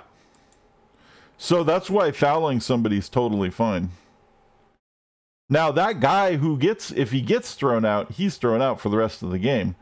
But if I have a bench, like I said, it's just for the drive. I can put somebody else in. So you can make a team of like a whole bunch of people that just foul people. You know, you can have like 5 backup foulers if you want. But it's a little sketchy because you have to knock the guy down first before you can stomp on their guts. In fact, you've been stunned. This is you right here. What are we doing? We're going to move this guy here to add a zone. And we're going to blitz with Aura. We're going to blitz the ball carrier and try to pop the ball free. 1, 2, 3. Nope. Why is that a foul? Oh, there's a guy right there. Motherfucker. Alright, let's try this again. Blitz. 1, 2, 3, 4, 5, and that's 2 dice. We're gonna re-roll it. She gets the POW. He has sidestep. Does she break the armor? She's gonna follow. She does, but stunned. So the mighty blow helped, but it didn't help get her a casualty. But he is stunned, and it is a star player, and it's the stab star player, so that's also good. So he's stunned, so we don't have to deal with that shit. Now, she's in a shitty spot, but if she dodges out, she's gonna have to roll too many dice to be successful. So we're just gonna leave her there. She'll be fine. She has block and dodge. She should be okay.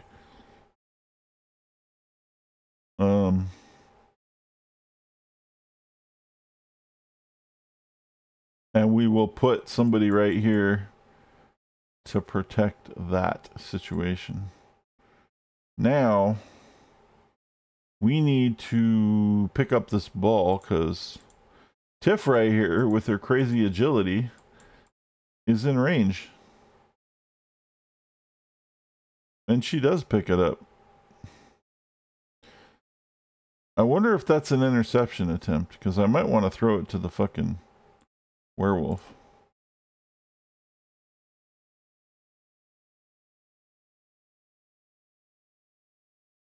I need to know if they get an interception attempt before I fucking pass it.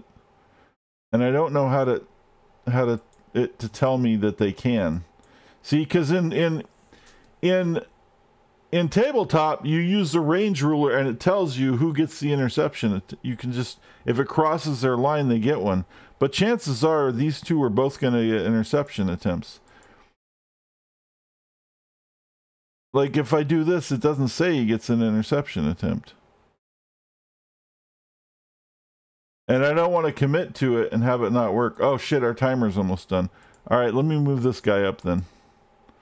We'll just do it next turn.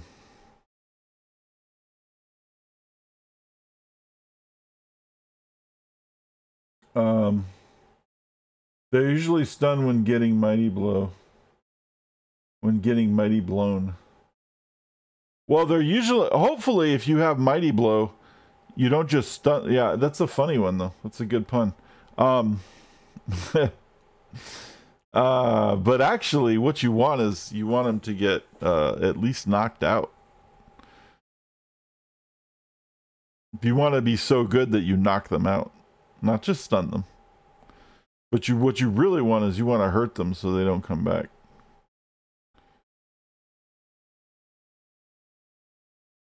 Nudist got knocked out. Speaking of getting knocked out, shit.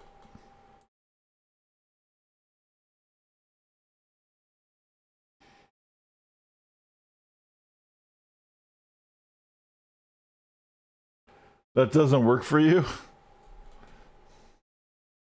Well, I mean, you picked it.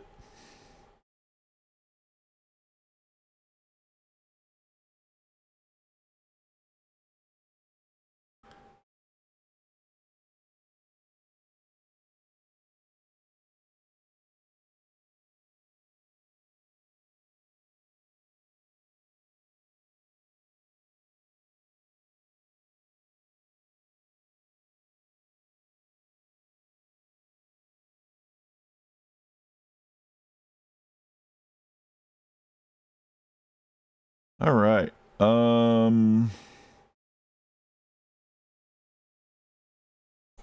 We need to move this guy so that Tiff can break free and send the ball that way.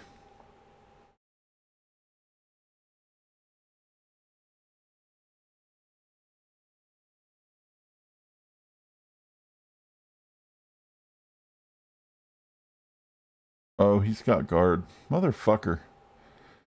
Too much guard.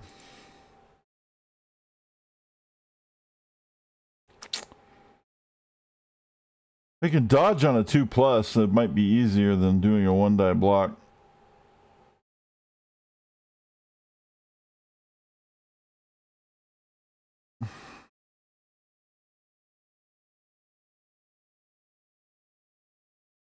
1, 2, 3, 4, 5, 6. Go for it.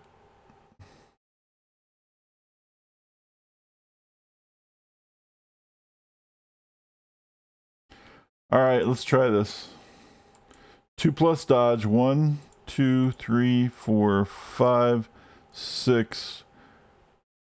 And we'll probably have to go for it. Because we gotta clear this guy's range so he can't intercept it. All right, now we're gonna do a pass. This is a long pass, but it should be a 4+ because your agility, I believe.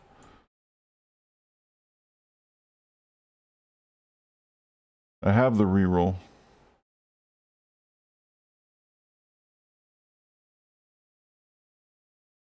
And he catches it. Tiff gets a completion. And Howler gets the touchdown. Everything in the game sounds awesome until it's put into practice and it's all about the dice. Yep, it totally is. It's all about the dice. You are at the mercy of the dice. The goal is to do as little things as you have to before you start rolling the dice. I mean, as little things as you, as much as you can without rolling the dice before you have to start rolling the dice. That's why you do things like move people around a lot, so that if the dice fail, they are still in a location where the other team can't profit as much from your failed roll as they normally would if you just started off with the failed roll and then did nothing.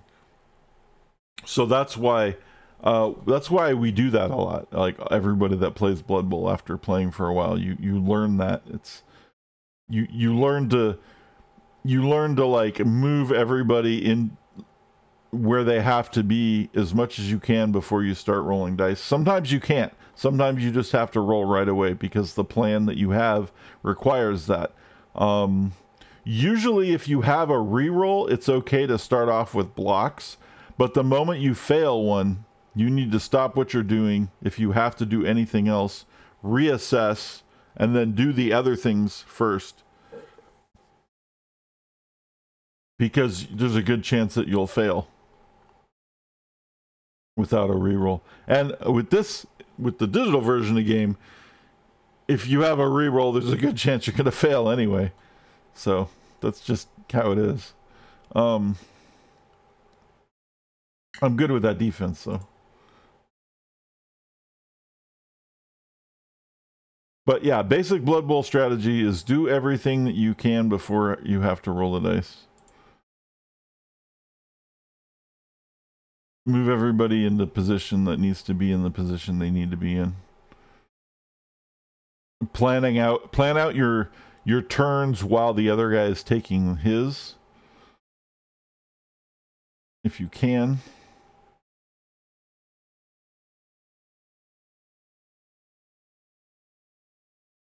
Sometimes you can't. Sometimes you just have to see what happens. That's totally fine. 4 minutes is, you know, still probably not enough time. But the timer, I guess the timer, I don't know. I guess they don't want it to be like chess, but honestly, like, I like taking my sweet ass time and doing, like, whenever we played Blood Bowl tabletop, nobody really had an issue with not having a timer, except like one guy, but that was, guy was just being an asshole.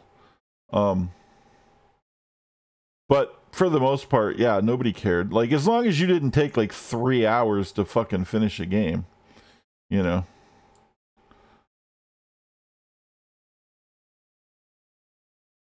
Because everybody's just kind of chill, and we're just there to hang out and have a good time and play some games while we're doing it, you know.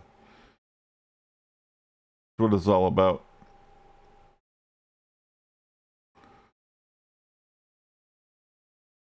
I suppose they have tournaments and stuff where like they get more anal about the rules, but even in the tournaments, like the official tournaments and stuff that I've heard, I haven't really heard of too many of them insisting on a timer.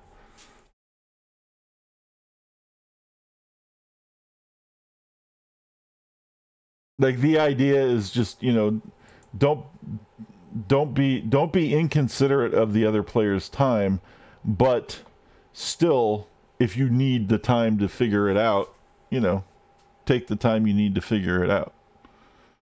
Whatever the hell it is you're doing. That's kind of the rule. We're gonna blitz this guy right away. So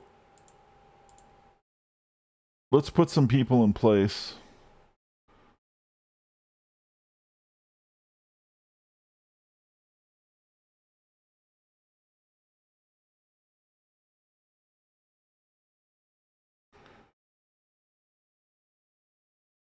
We move faster. So the idea is, if we can pop the ball free, we can get more people into this scrum and run and score before he can get all his shit over here and situated.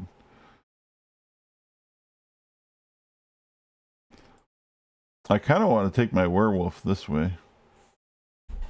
I could, well, how far is this? 1, 2, 3, 4, 5, 6, 7, 8. I could actually blitz with the werewolf and move this guy up.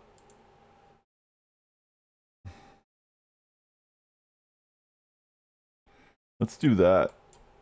So he can fuck with the mummy a little bit.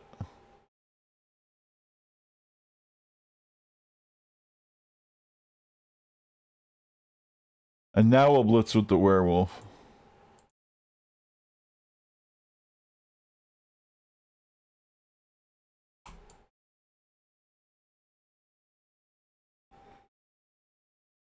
I get a block. He doesn't have block.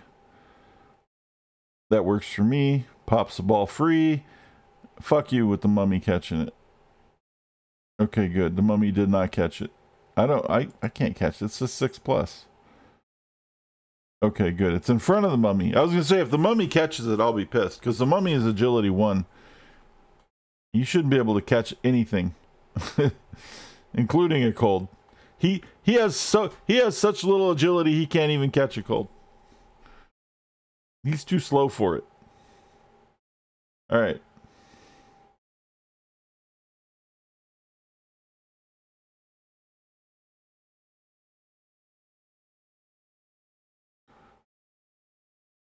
Let's hit that guy.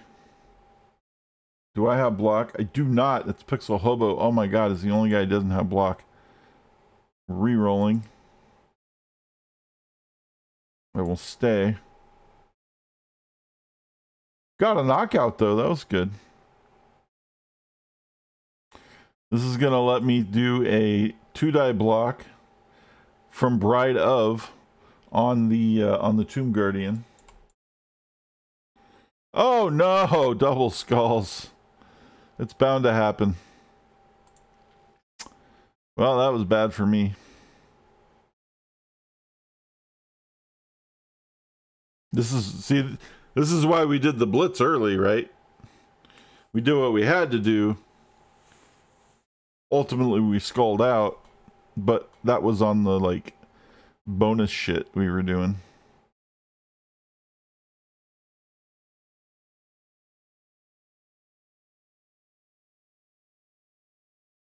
See, now the problem is he has a hard time picking up the ball in general because all of his players are agility 2 at best.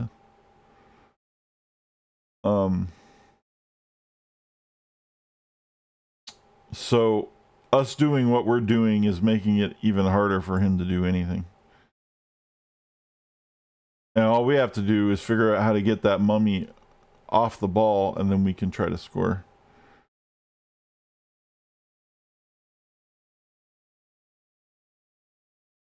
Oh, that's not good.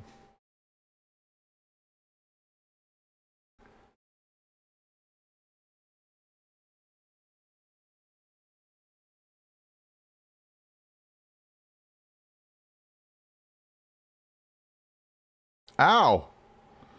Dude got fucked up. Oh no! -1 movement. He better fucking regenerate that shit. Oh, regeneration failure. Oh no. Well, he's gonna retire. I don't need no movement 3 zombie on the field. They're already slow enough as it is.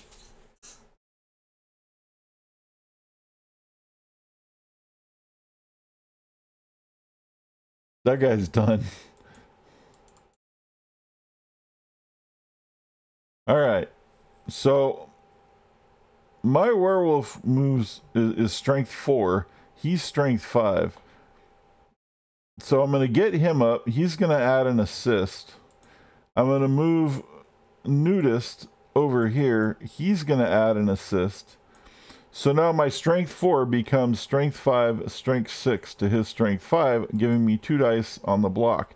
I'm going to blitz, which means I'm going to move and then hit him and then try to pick up the ball and run.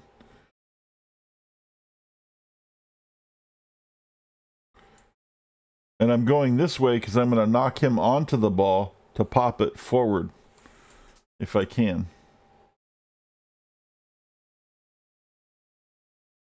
I get the POW onto the ball.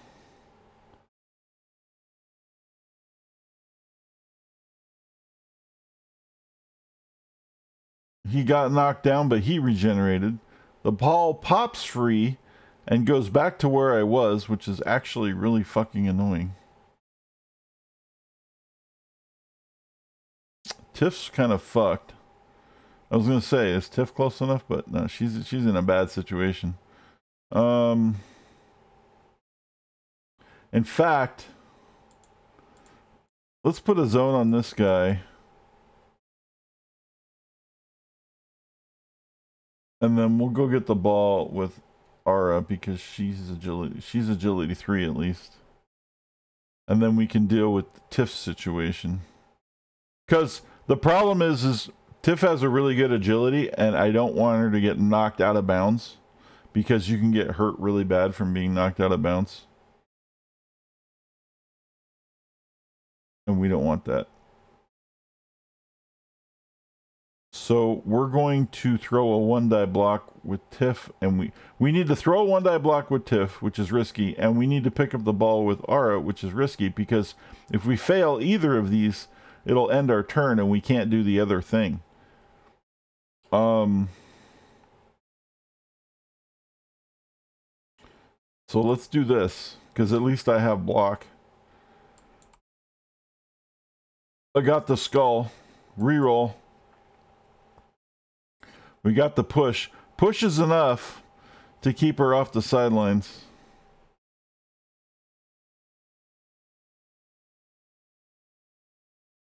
And now we're going to pick up the ball without a reroll. Come on, Ara. You can do this. And she does.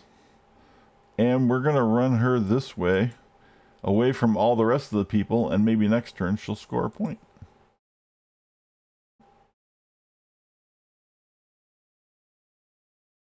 Little Gremmy's going to throw 1 die. Oh, that's 2 dice against. Little Grammy is not going to throw that block, or he's going to get his ass kicked. And that's turn 5.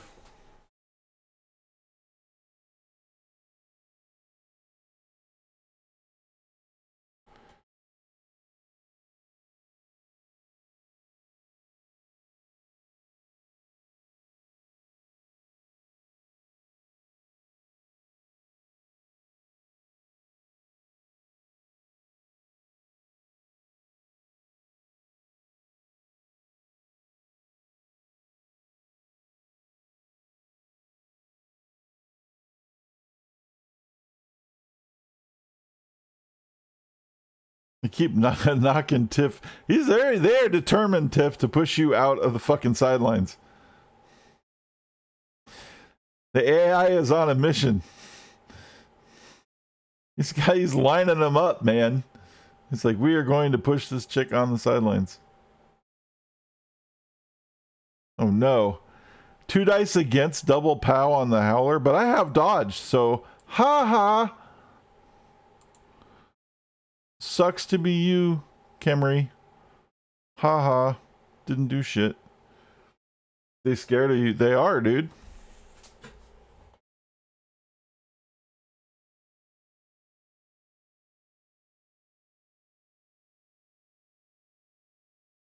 All right. We can beat people up or we can score. I think we're going to score because you don't want to take points off the board. And then we'll beat people up next time.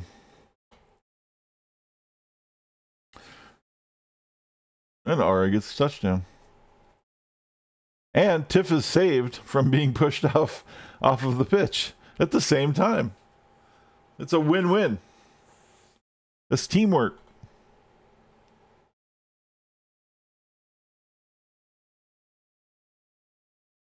There you go.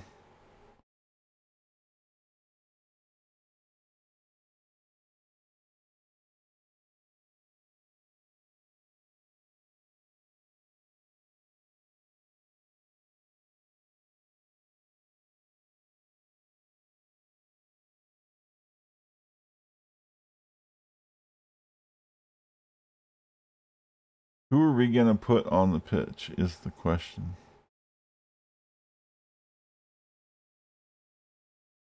I'm gonna swap Pixel out for Quintus, for this other Quintus, because he's got block.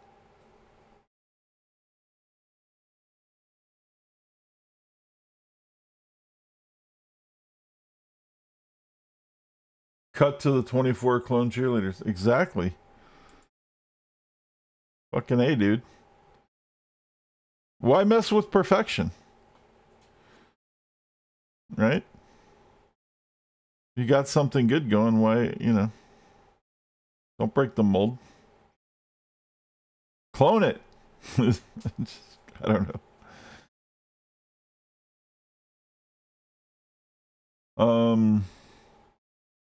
So he has 2 turns to score and he probably can't, and I have 2 turns to score and I might be able to. But we have to make sure we put somebody in the backfield in order to pull this off. And then we have to make sure that we can get to the ball. And he's going to cage that motherfucker up. Like Fort fucking Knox.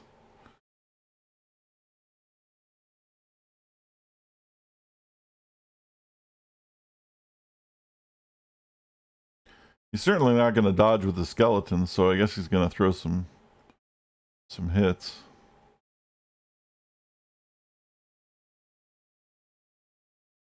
Blitzing with the fucking mummy. Wow, that was dumb. He just fucked up his little cage. So he can block a zombie. Blocking Grammy. Uh-oh. And Grammy's fine. He's just on the floor. That's natural position for Grammy the zombie. He gets up. He gets up. That was advantageous for us. Because now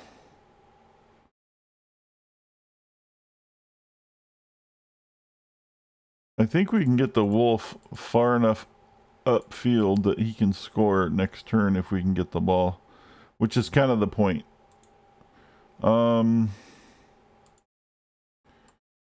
If not, it's not the end of the world. It's just nice to be able to get an extra touchdown squeezed in when you got 2 turns left for the half.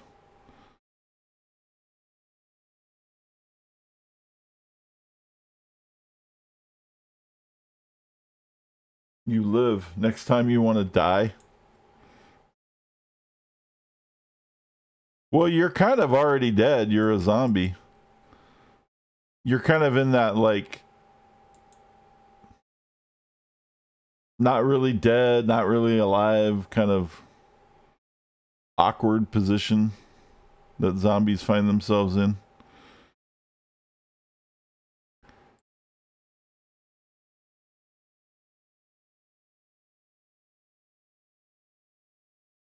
Like, they're still shuffling around on the planet, but they're not getting Social Security anymore, kind of thing. You know what I'm saying?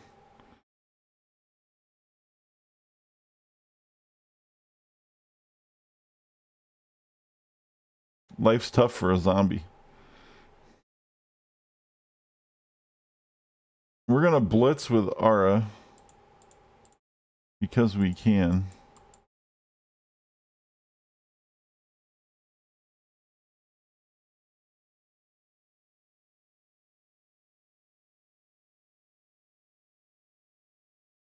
We're going to dodge. And she does. Holy shit, look at this. Are we going to go for it? We are. We're going to push it. Oh, look at that. Pushing all that shit. So now there's a zone on him, so he's going to be forced to do something. And probably lose the ball when he does. That's what we're trying to get him to do. Nudist here is going to do a very unprecedented thing. He's going to do a 2-die block against on a Tomb Guardian, because if he gets it and it's awesome, he can benefit. And we're trying to get rid of these Tomb Guardians as much as possible. I do have a reroll, so it may not be that bad. We're definitely rerolling that one. That's a good result. We get the push. We're going to push that way. We're going to follow. Perfect.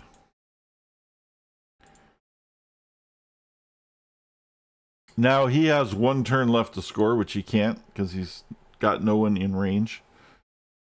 So he's going to try to prevent us from doing something. He can push Ara, but she has block and dodge, so none of those other rolls matter.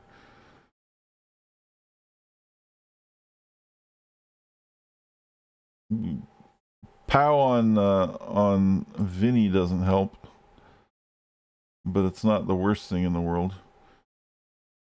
And he keeps moving his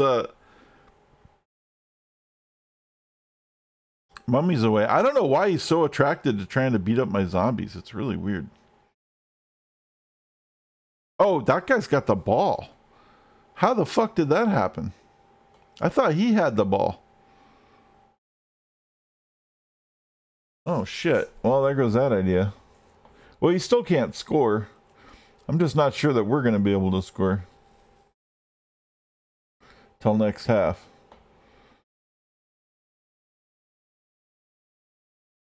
That's all right.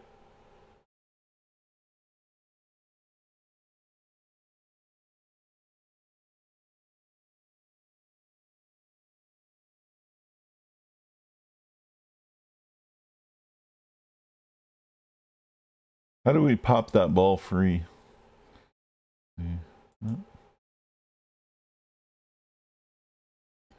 I don't think we do. I think we give up on the notion of scoring until next half.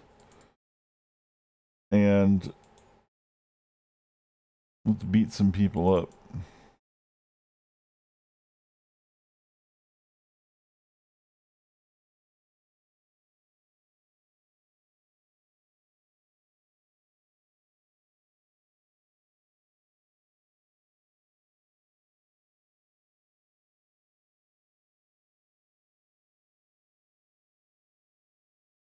Who do I blitz? Oh, I can blitz that guy. I need some help. See, I'm 4, 5, but he's got guard too, which fucks the whole thing up. He doesn't have guard though. Let's blitz this guy. 1, 2, 3, 4, 5. Blitzing this guy.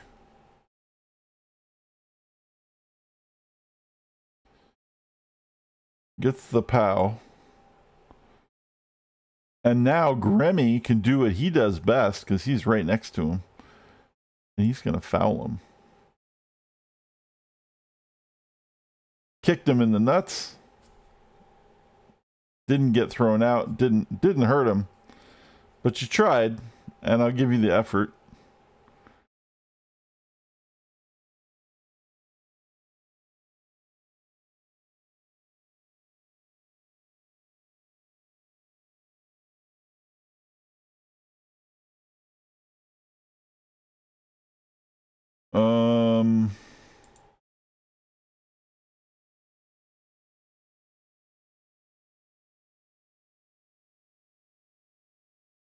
We get a POW there. That's right, dude. That's like your signature move. If you get that skill, I'm going to give you Dirty Player.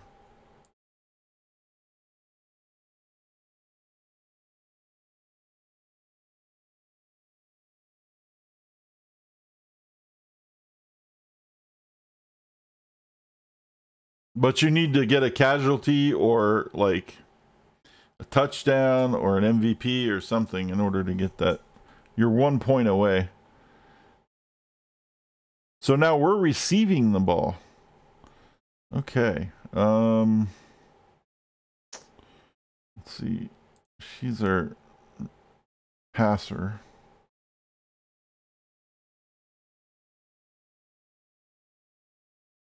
Let's do our little cage thingy.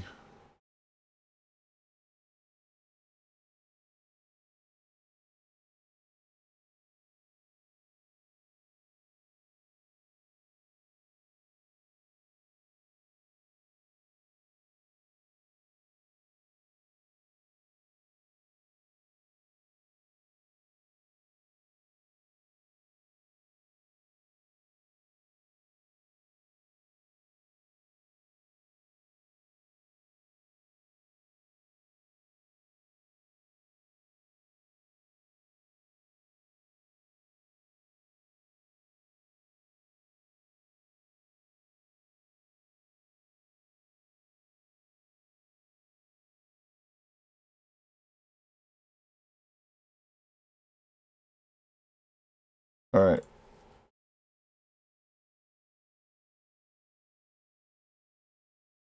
There's the kick. Quick snap. Oh, I got a free move before the start of the play. Score. I can only move one square, but all of my characters can move one free square without even being in a zone.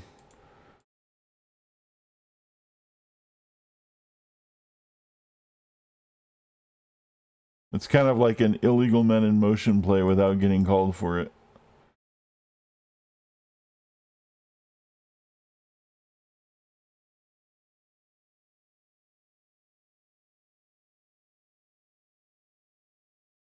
Like, to use a football analogy. Or whatever. Football terminology.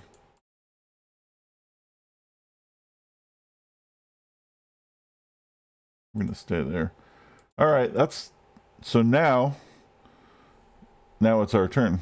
Okay, so we are going to move this guy. We're going to move up on the sidelines as part of our cage because these guys have stand firm, so they can't be knocked out of bounds.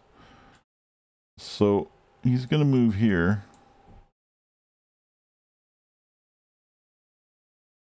And he's going to be moved here.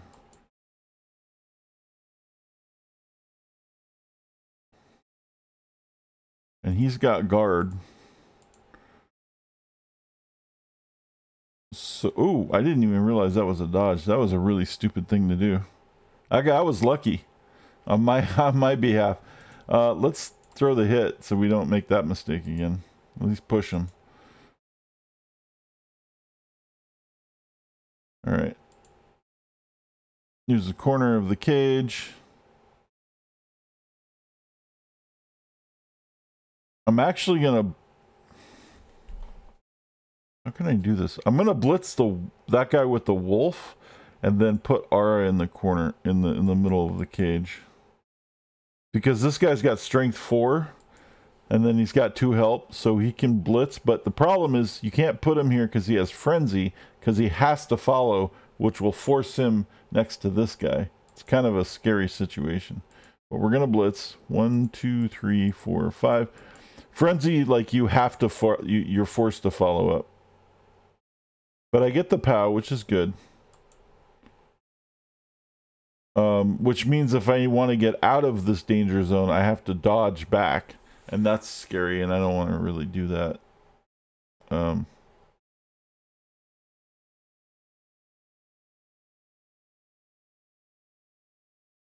We'll take our chances. Oof, famous last words. 1, 2, 3. We'll put a zombie over here to help him out a little bit. And let's go pick up the ball. We don't have to throw it this turn. We are out of range of him doing anything with it, so we'll just sit right here. And the next turn we can run up and hand it to her and she'd go boop. Score.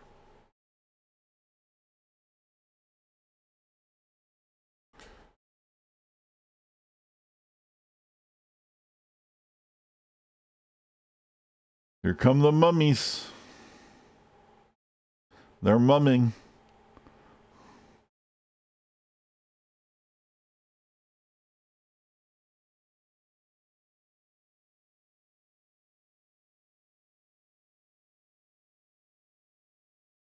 Blitzing, really, on Grammy. Dude, they do not like you, Grammy. They just keep trying to hit you.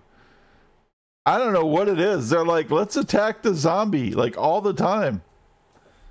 Like, that is so not advantageous. I don't understand. I have the ball over here. I got this cage forming. He's like, let's go after the fucking zombie. Well, you make good bait, Grim. At least I'll give you that. You're being very helpful as bait. Unexpected bait.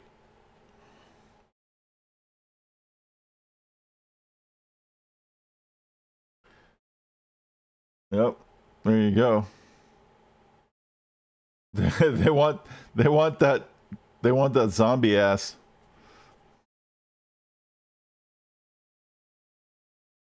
Where's the thing?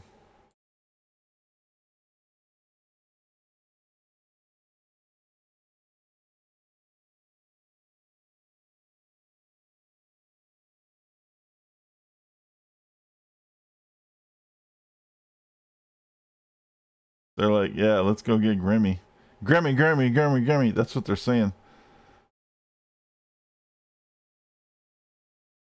Or they're doing the zombie one, the cranberries, the zombie. Either one.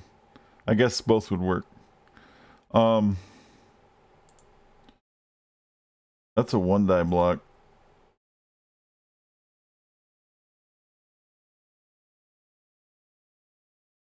Okay, this might suck. Because I don't know if I have any help. Yep, 2 dice against. But you know what? I'll take it. Because both of them still fuck him and I'm totally fine. So he gets to pick the result. And it's block, which still fucks him. And I killed him! Holy shit, I killed a mummy. But he regenerated anyway. Motherfucker. God damn, they're resilient.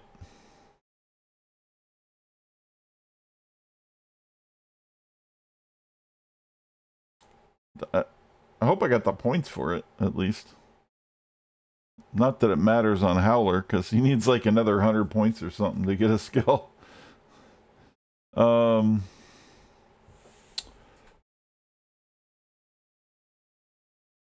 1, 2, 3, 4, 5, 6, 7.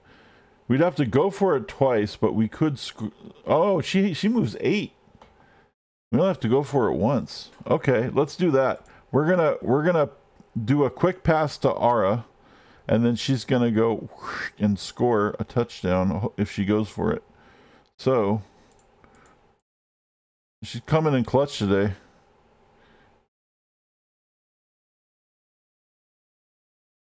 So Tiff with the quick pass, it's a 2+. It's a 3+ to catch it.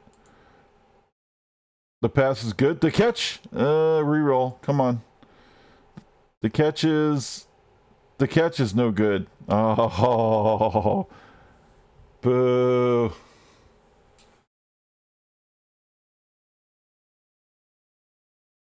Oh well. Can't win them all. We'll get it next turn. No problem. Just go pick it up.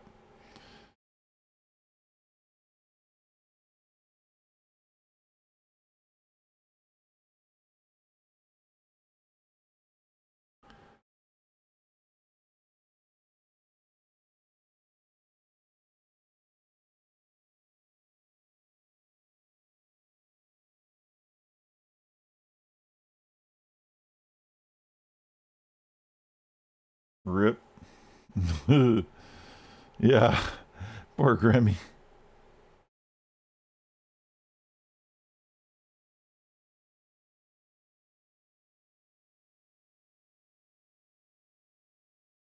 These zombies are just getting beat the fuck up. Quintus is knocked out. Well, Khemri's a tough team to play against, so.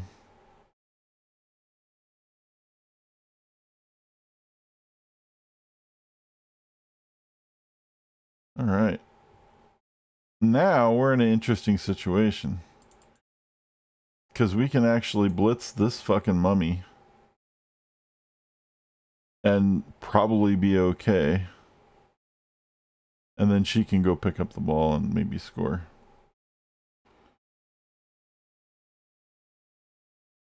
Why does that one die?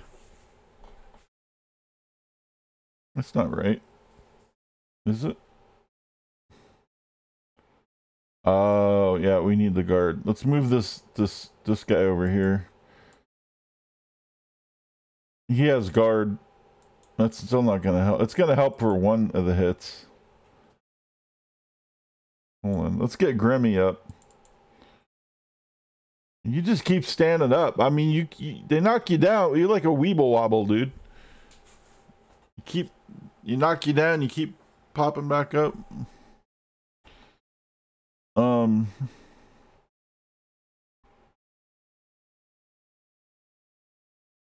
We never looked for that trailer, did we? Got the mummy. Fucking keep regenerating. That is insane.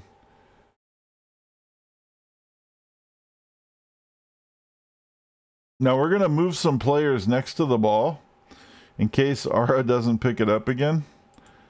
So that if it starts bouncing around and shit, he still doesn't get a chance to get next to it.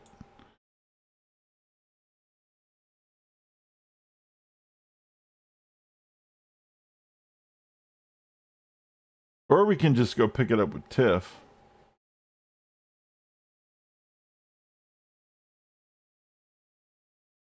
Nah, we'll give Ara the shot again. Come on.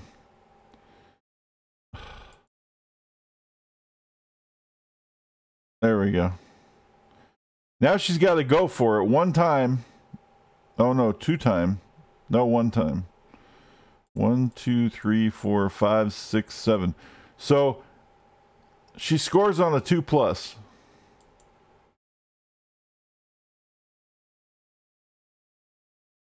And she does. Ara gets another touchdown for the game.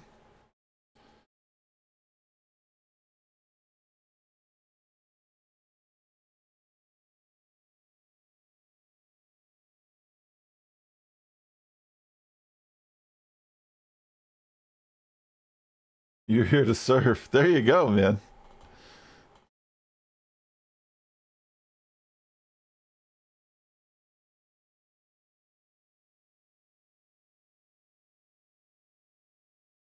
Nice. It's a really loud one, isn't it? I think that's the loudest one.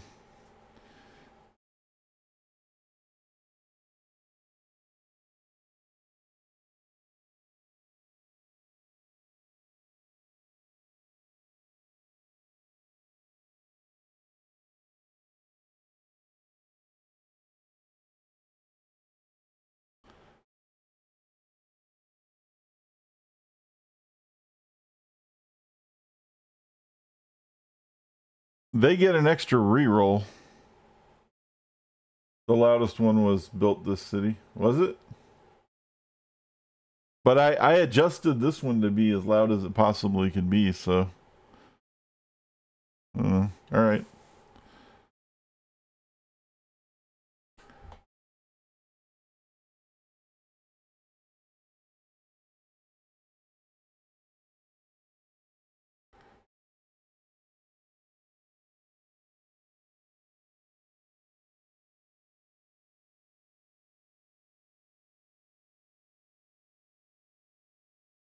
There you go.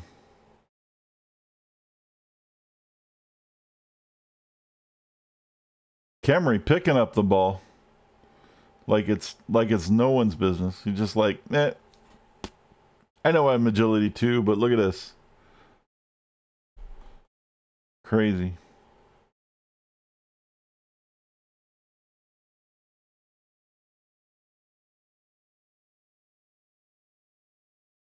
Oh no. Of course he gets double POW on the reroll. I guess we're going down. Bride of is about to fall on our face.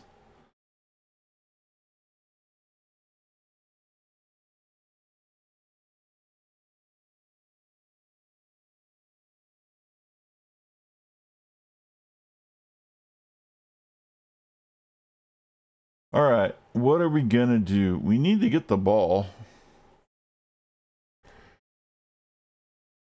I need to get this guy leveled up is what I need to do. My little backup wolf.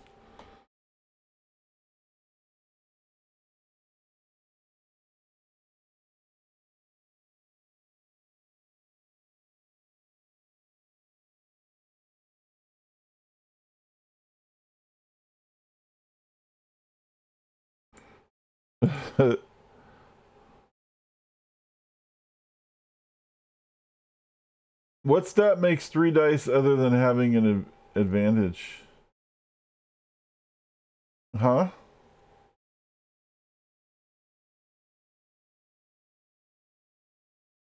I'm not sure I understand your question.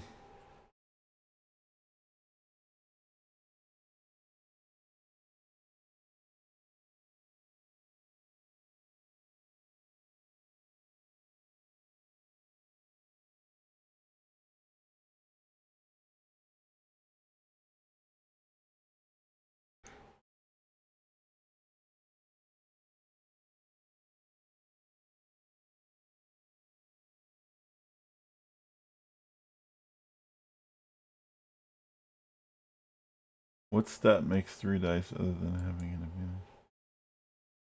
Yeah, sometimes I get 3 dice. Okay, so what the way that works is you pick which dice you roll a dice.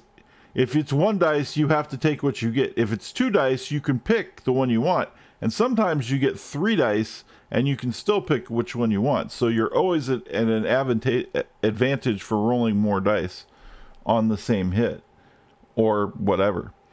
The way you get 3 dice is because you have more strength than what you're hitting. And the way that works is, and you have to have more than double the strength. And the way that works is each player has a strength number, and every player next to the player you're hitting that isn't also in the zone of another one of their players is adding to your strength because they're assisting in the hit. That's probably a little complicated, but that's how it works. So like, and I have guard on people, and guard allows you to add an assist whether you're in another tackle zone or not. So anybody with guard like this guy is automatically going to assist and add +1 to the hit.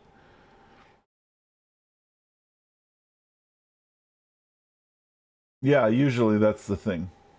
Right. So like this guy is strength 4. And this guy has guard, so he's going to add a strength. And then I'm going to move this one over here. And now she's adding a strength. So now, and this mummy is strength 5. So I'm going to get 2 dice against the mummy because I'm strength 4, 5, 6. This guy doesn't help because it's you and you don't have any skills and you're standing in his zone. So his zone negates your help. So I'm going to blitz. And then I'm going to get 2 blocks, and I have block, and he has block, so nothing's going to happen. But I got the 2 dice because I had the assist from this guy and this guy because they weren't in the zone. And now I didn't have an assist from this guy because he was in his zone. You see how that works? So it gets a little complicated. Well, we'll just let the turn play out. Yeah, usually you want to surround a guy so you can get the help. But sometimes if you're hitting something that, like some of the players are strength 2, and you could be like strength 5, and that's more than 2 times. So in that situation, you'll get 3 dice. Or if they're strength 3 and I have strength 7 worth of help, that's going to give me 3 dice. Now they're strength 5, and they can get help because they have guys with guard as well. So if they attack somebody who's strength 3 and they get 2 help, the mummies get 3 dice. And that's why mummies are hard to deal with, because they can get 3 dice a lot easier than anybody else can. And they almost always get 2 dice when they block, because they're usually stronger than everybody.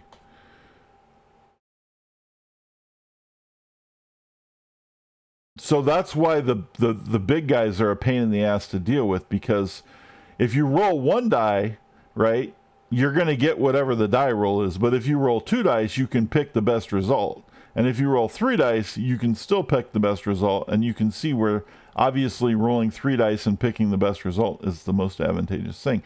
That also works against you, because if you're hitting something that's stronger than you, then you get 2 red dice, which means if I'm hitting, like if I hit this guy, it's not even going to let me do it because I got it. If I hit this guy, that's not going to, where can I show an example? I don't have an example I can show. Okay, yeah, if somehow I hit this guy, that would be 2 dice, 2 red dice. If I use this guy and hit this guy, because I'm strength 3 and he's strength 5, that means that when I roll the dice, he gets to pick the result.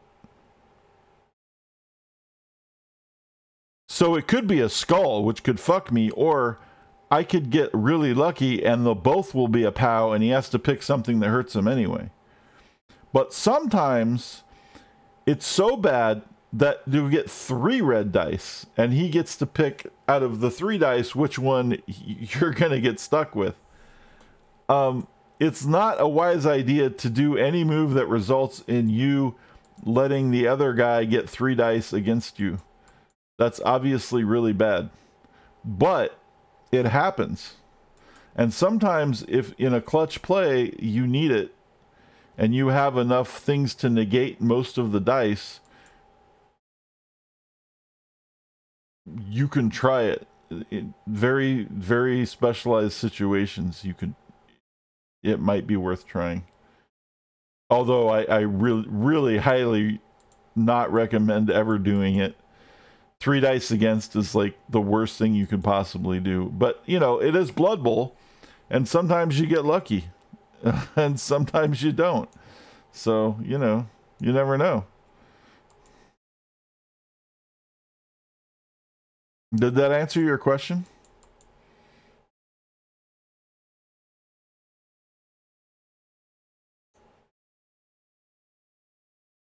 I hope that answered your question. All right.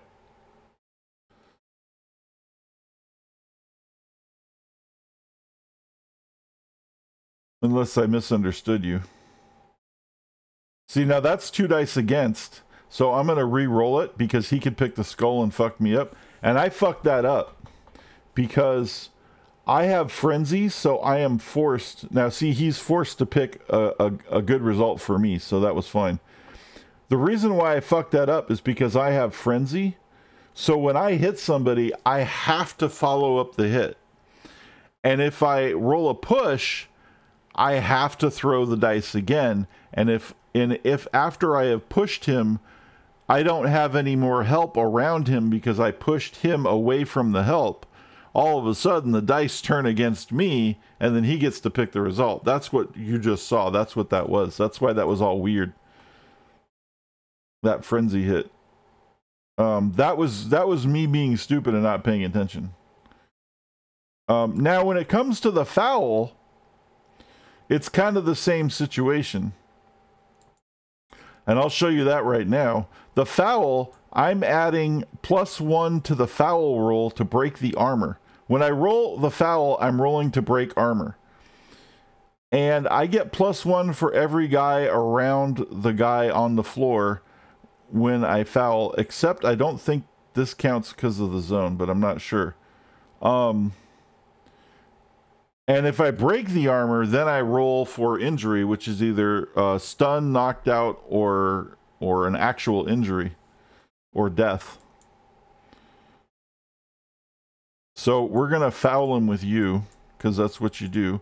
I need a 9+ to break the armor because I'm getting 1 help. I did, and I knocked him out. But you could get thrown off if we rolled a doubles. And we did. So you're getting thrown out. That's how it works.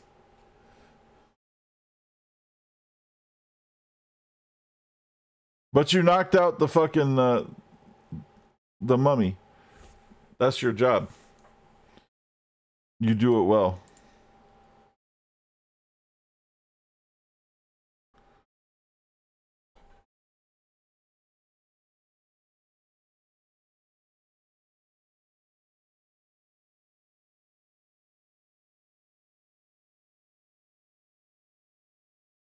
Now, at the beginning of the game, if we have inducements, which means our team rating is lower than the team we're playing against, we can spend money on extra things to help us during the match. And one of the things we can do is we can buy bribes to bribe the referee. So in that case where you would be thrown out for fouling, if we had a bribe, I could have tried to use it again on the referee, and on a certain roll, the referee would accept the bribe, and then you wouldn't be thrown out of the game, and you could foul like again. It's better to use that if you have secret weapons, though, because those are far more beneficial to you. Because secret weapons will always get thrown out of the game at the end of the drive. So if you have a bribe, you can bring the secret weapons back for another drive if you're lucky. But yeah, there's bribes and stuff that you can get. Or if you have 50K in the bank, when you start the game, you can buy a bribe for the match.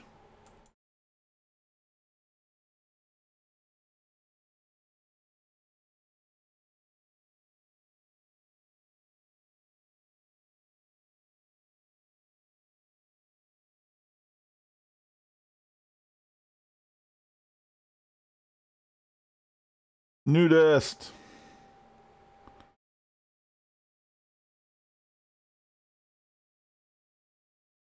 How you doing, man?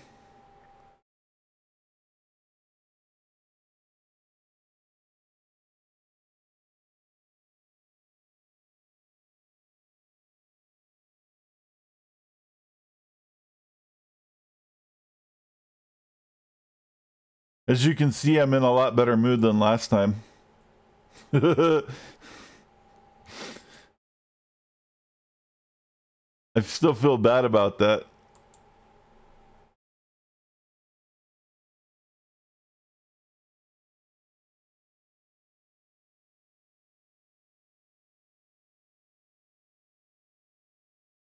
We're gonna dodge and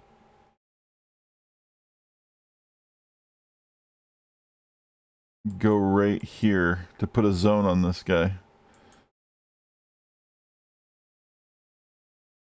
And that's it. Last time I streamed with the Blood Bowl, and I was all mad and like not in a good mood and bailing early and shit.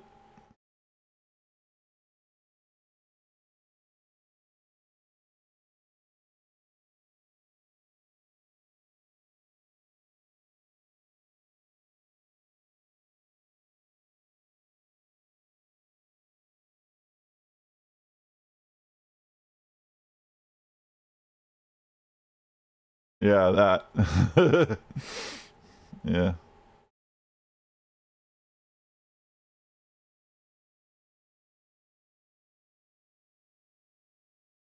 It was just one of them bad days. Dodge. Boonk.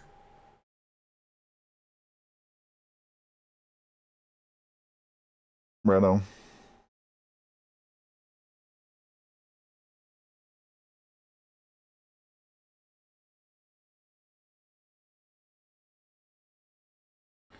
All right, it is turn 15. We have 2 turns to try to score. Well, we don't have to. We're already like won the game, but still, we always want to keep trying, right? We've got to keep doing better. I guess let's beat some people up.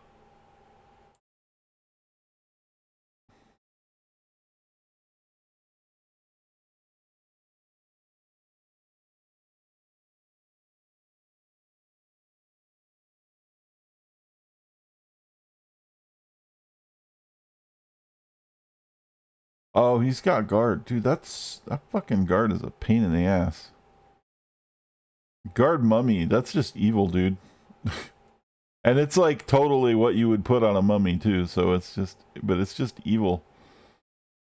So hard to deal with. All right, let's try to move this guy off the, there we go. That's what we need.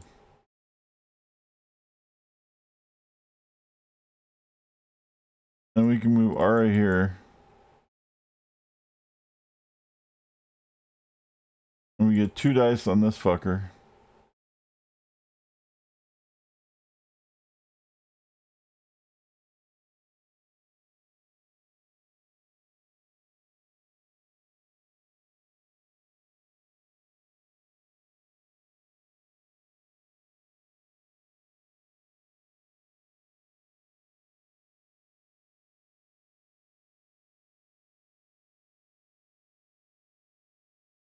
All right.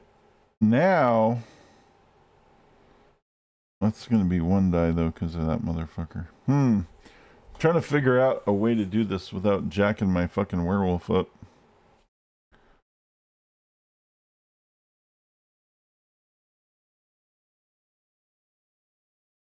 Let's do this one. Oh no! Well, there goes that whole plan.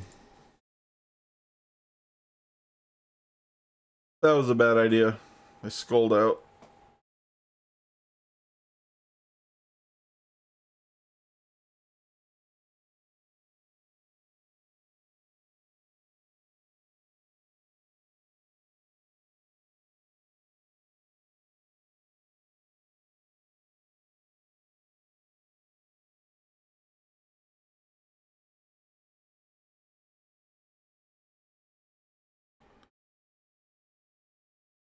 And he's running with the ball. You'd almost think that he thinks he can score, but he can't. He actually doesn't have enough movement to make it. Because he moves 6. 1, 2, 1, 2, 3, 4, 5, 6. It's not letting me count. We'll wait till my turn.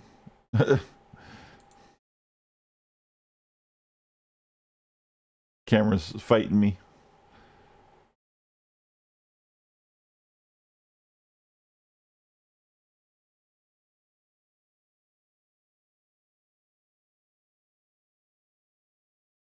All right. Anyway, he can't score because this mummy only moves 4. 1, 2, 3, 4. And if he goes for it twice, which anybody can do, he can only go to there. This guy moves 6, so he go 1, 2, 3. Wait. 1, 2, 3, 4, 5, 6. And if he goes for it twice, he can only go to there, so he can't score. That's it. And then nothing else is faster. So he can't possibly score. And it's turn 16 for both of us.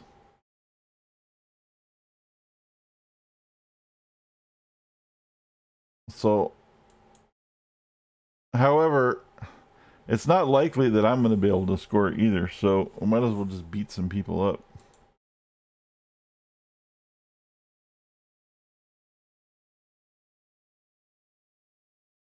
Try to get some points.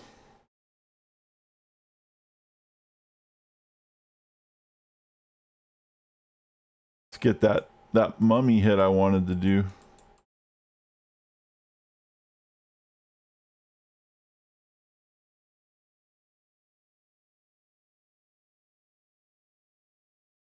There it is.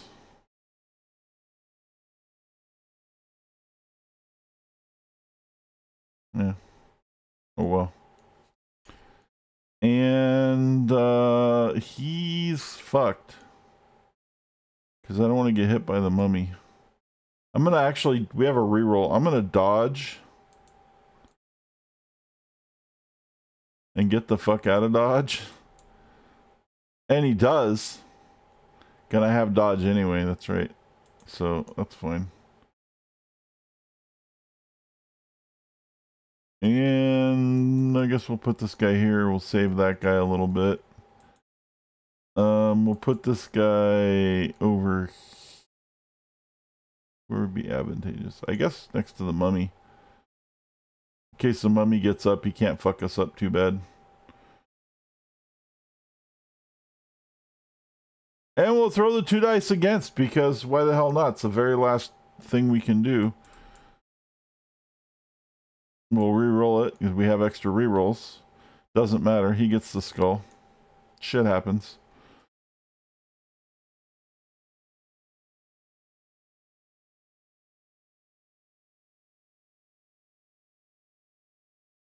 Turn 15. See, he tried to score, but he can't. That was it. That was his big play. That was the farthest he's ever gotten down pitch in the entire match. It was right here. That was it. These guys are so fucking slow.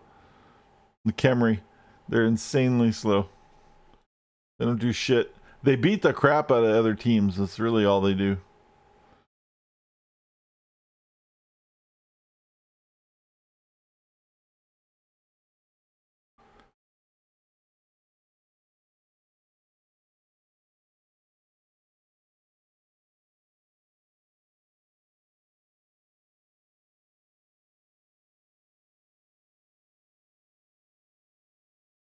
Yeah, he has way too much fucking guard too.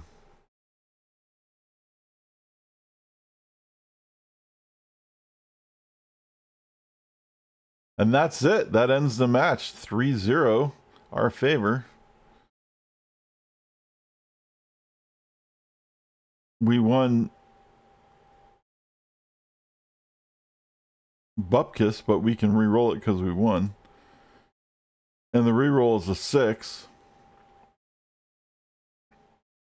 So we won 60k, or we won 80k.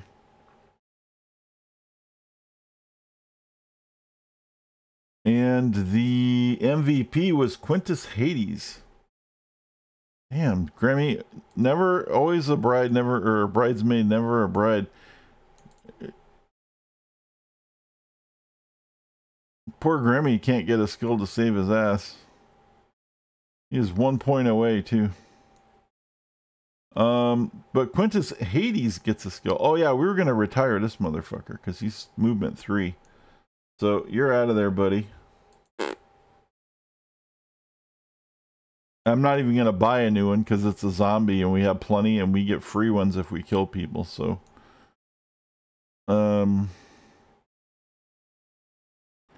we will skill up Quintus Hades, and I would like to get guard on him if we get strength, but if we don't, I'm not sure what we're going to take. We got doubles. We're getting guard. That is a beautiful thing. Guard zombies are nice. We have 2 block guard zombies. That's really cool. Let's move them up a little bit. There we go. Oh, tackle would be the other one. Okay.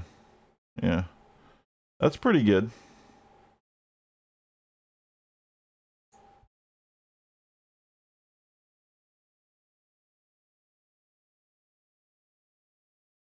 It's not too bad. So we're doing all right. We have 6 team rerolls. We don't need any more fucking rerolls. We're good. We got a little bit of cash in case one of our major players dies, which is probably going to happen at some point. Usually when you start getting players with this many points, they've taken so many chances that it's going to catch up to them. So we have to start watching out for that. And there's a good chance that Howler's probably going to die pretty soon. 98 out of 176 points is a lot. He's already got 5 skills. He's like a superstar as it is, and then like if he gets a 6th skill, he's like a legendary player or something.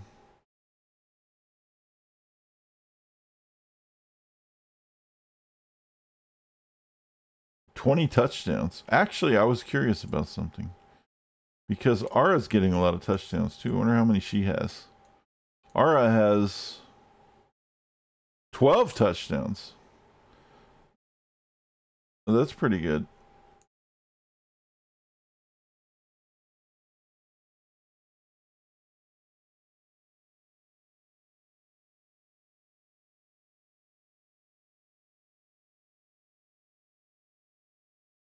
It's not bad.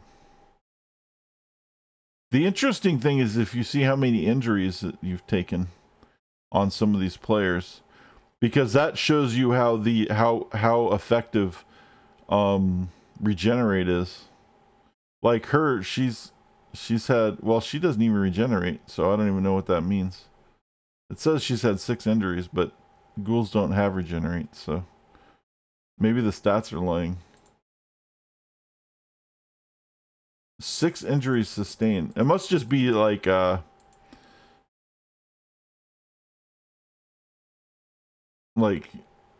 missing the rest of the match type injuries or something.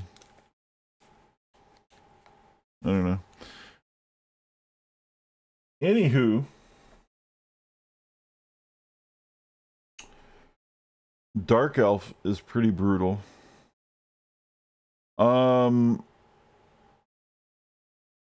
So we're at a crossroads. It's about 3 hours. We have 45 minutes basically left, and starting a game usually takes longer than that, so I think we might call it early. Yeah.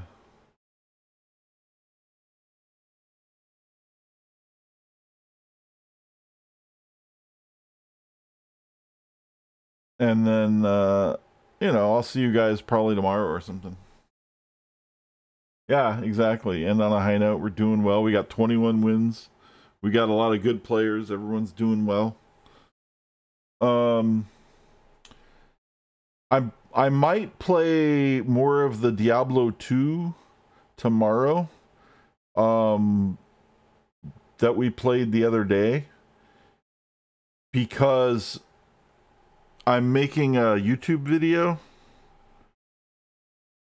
series of a playthrough from the Summon Necromancer. And I did Act 1 the other day. So I might do Act 2 like tomorrow. Or probably Act 2, 3, and 4, because Act 1 takes a long time, but the rest of them are usually pretty quick.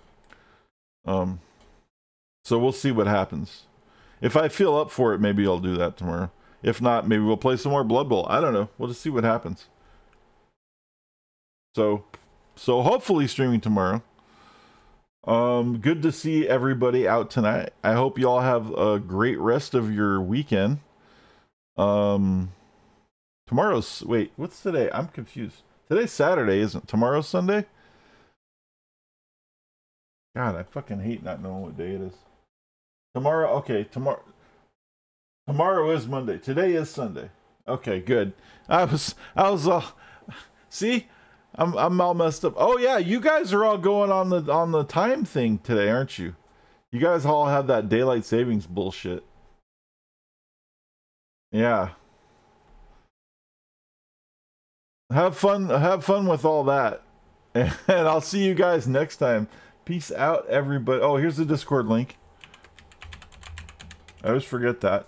Yeah, if you guys, anybody lurking or whatever, if you enjoy the content, please give me a follow.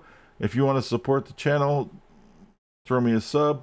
If you're watching on YouTube, do all the likes and the whatever fucking things you do on YouTube. And then I will see you guys next time, and I hope you have a great evening.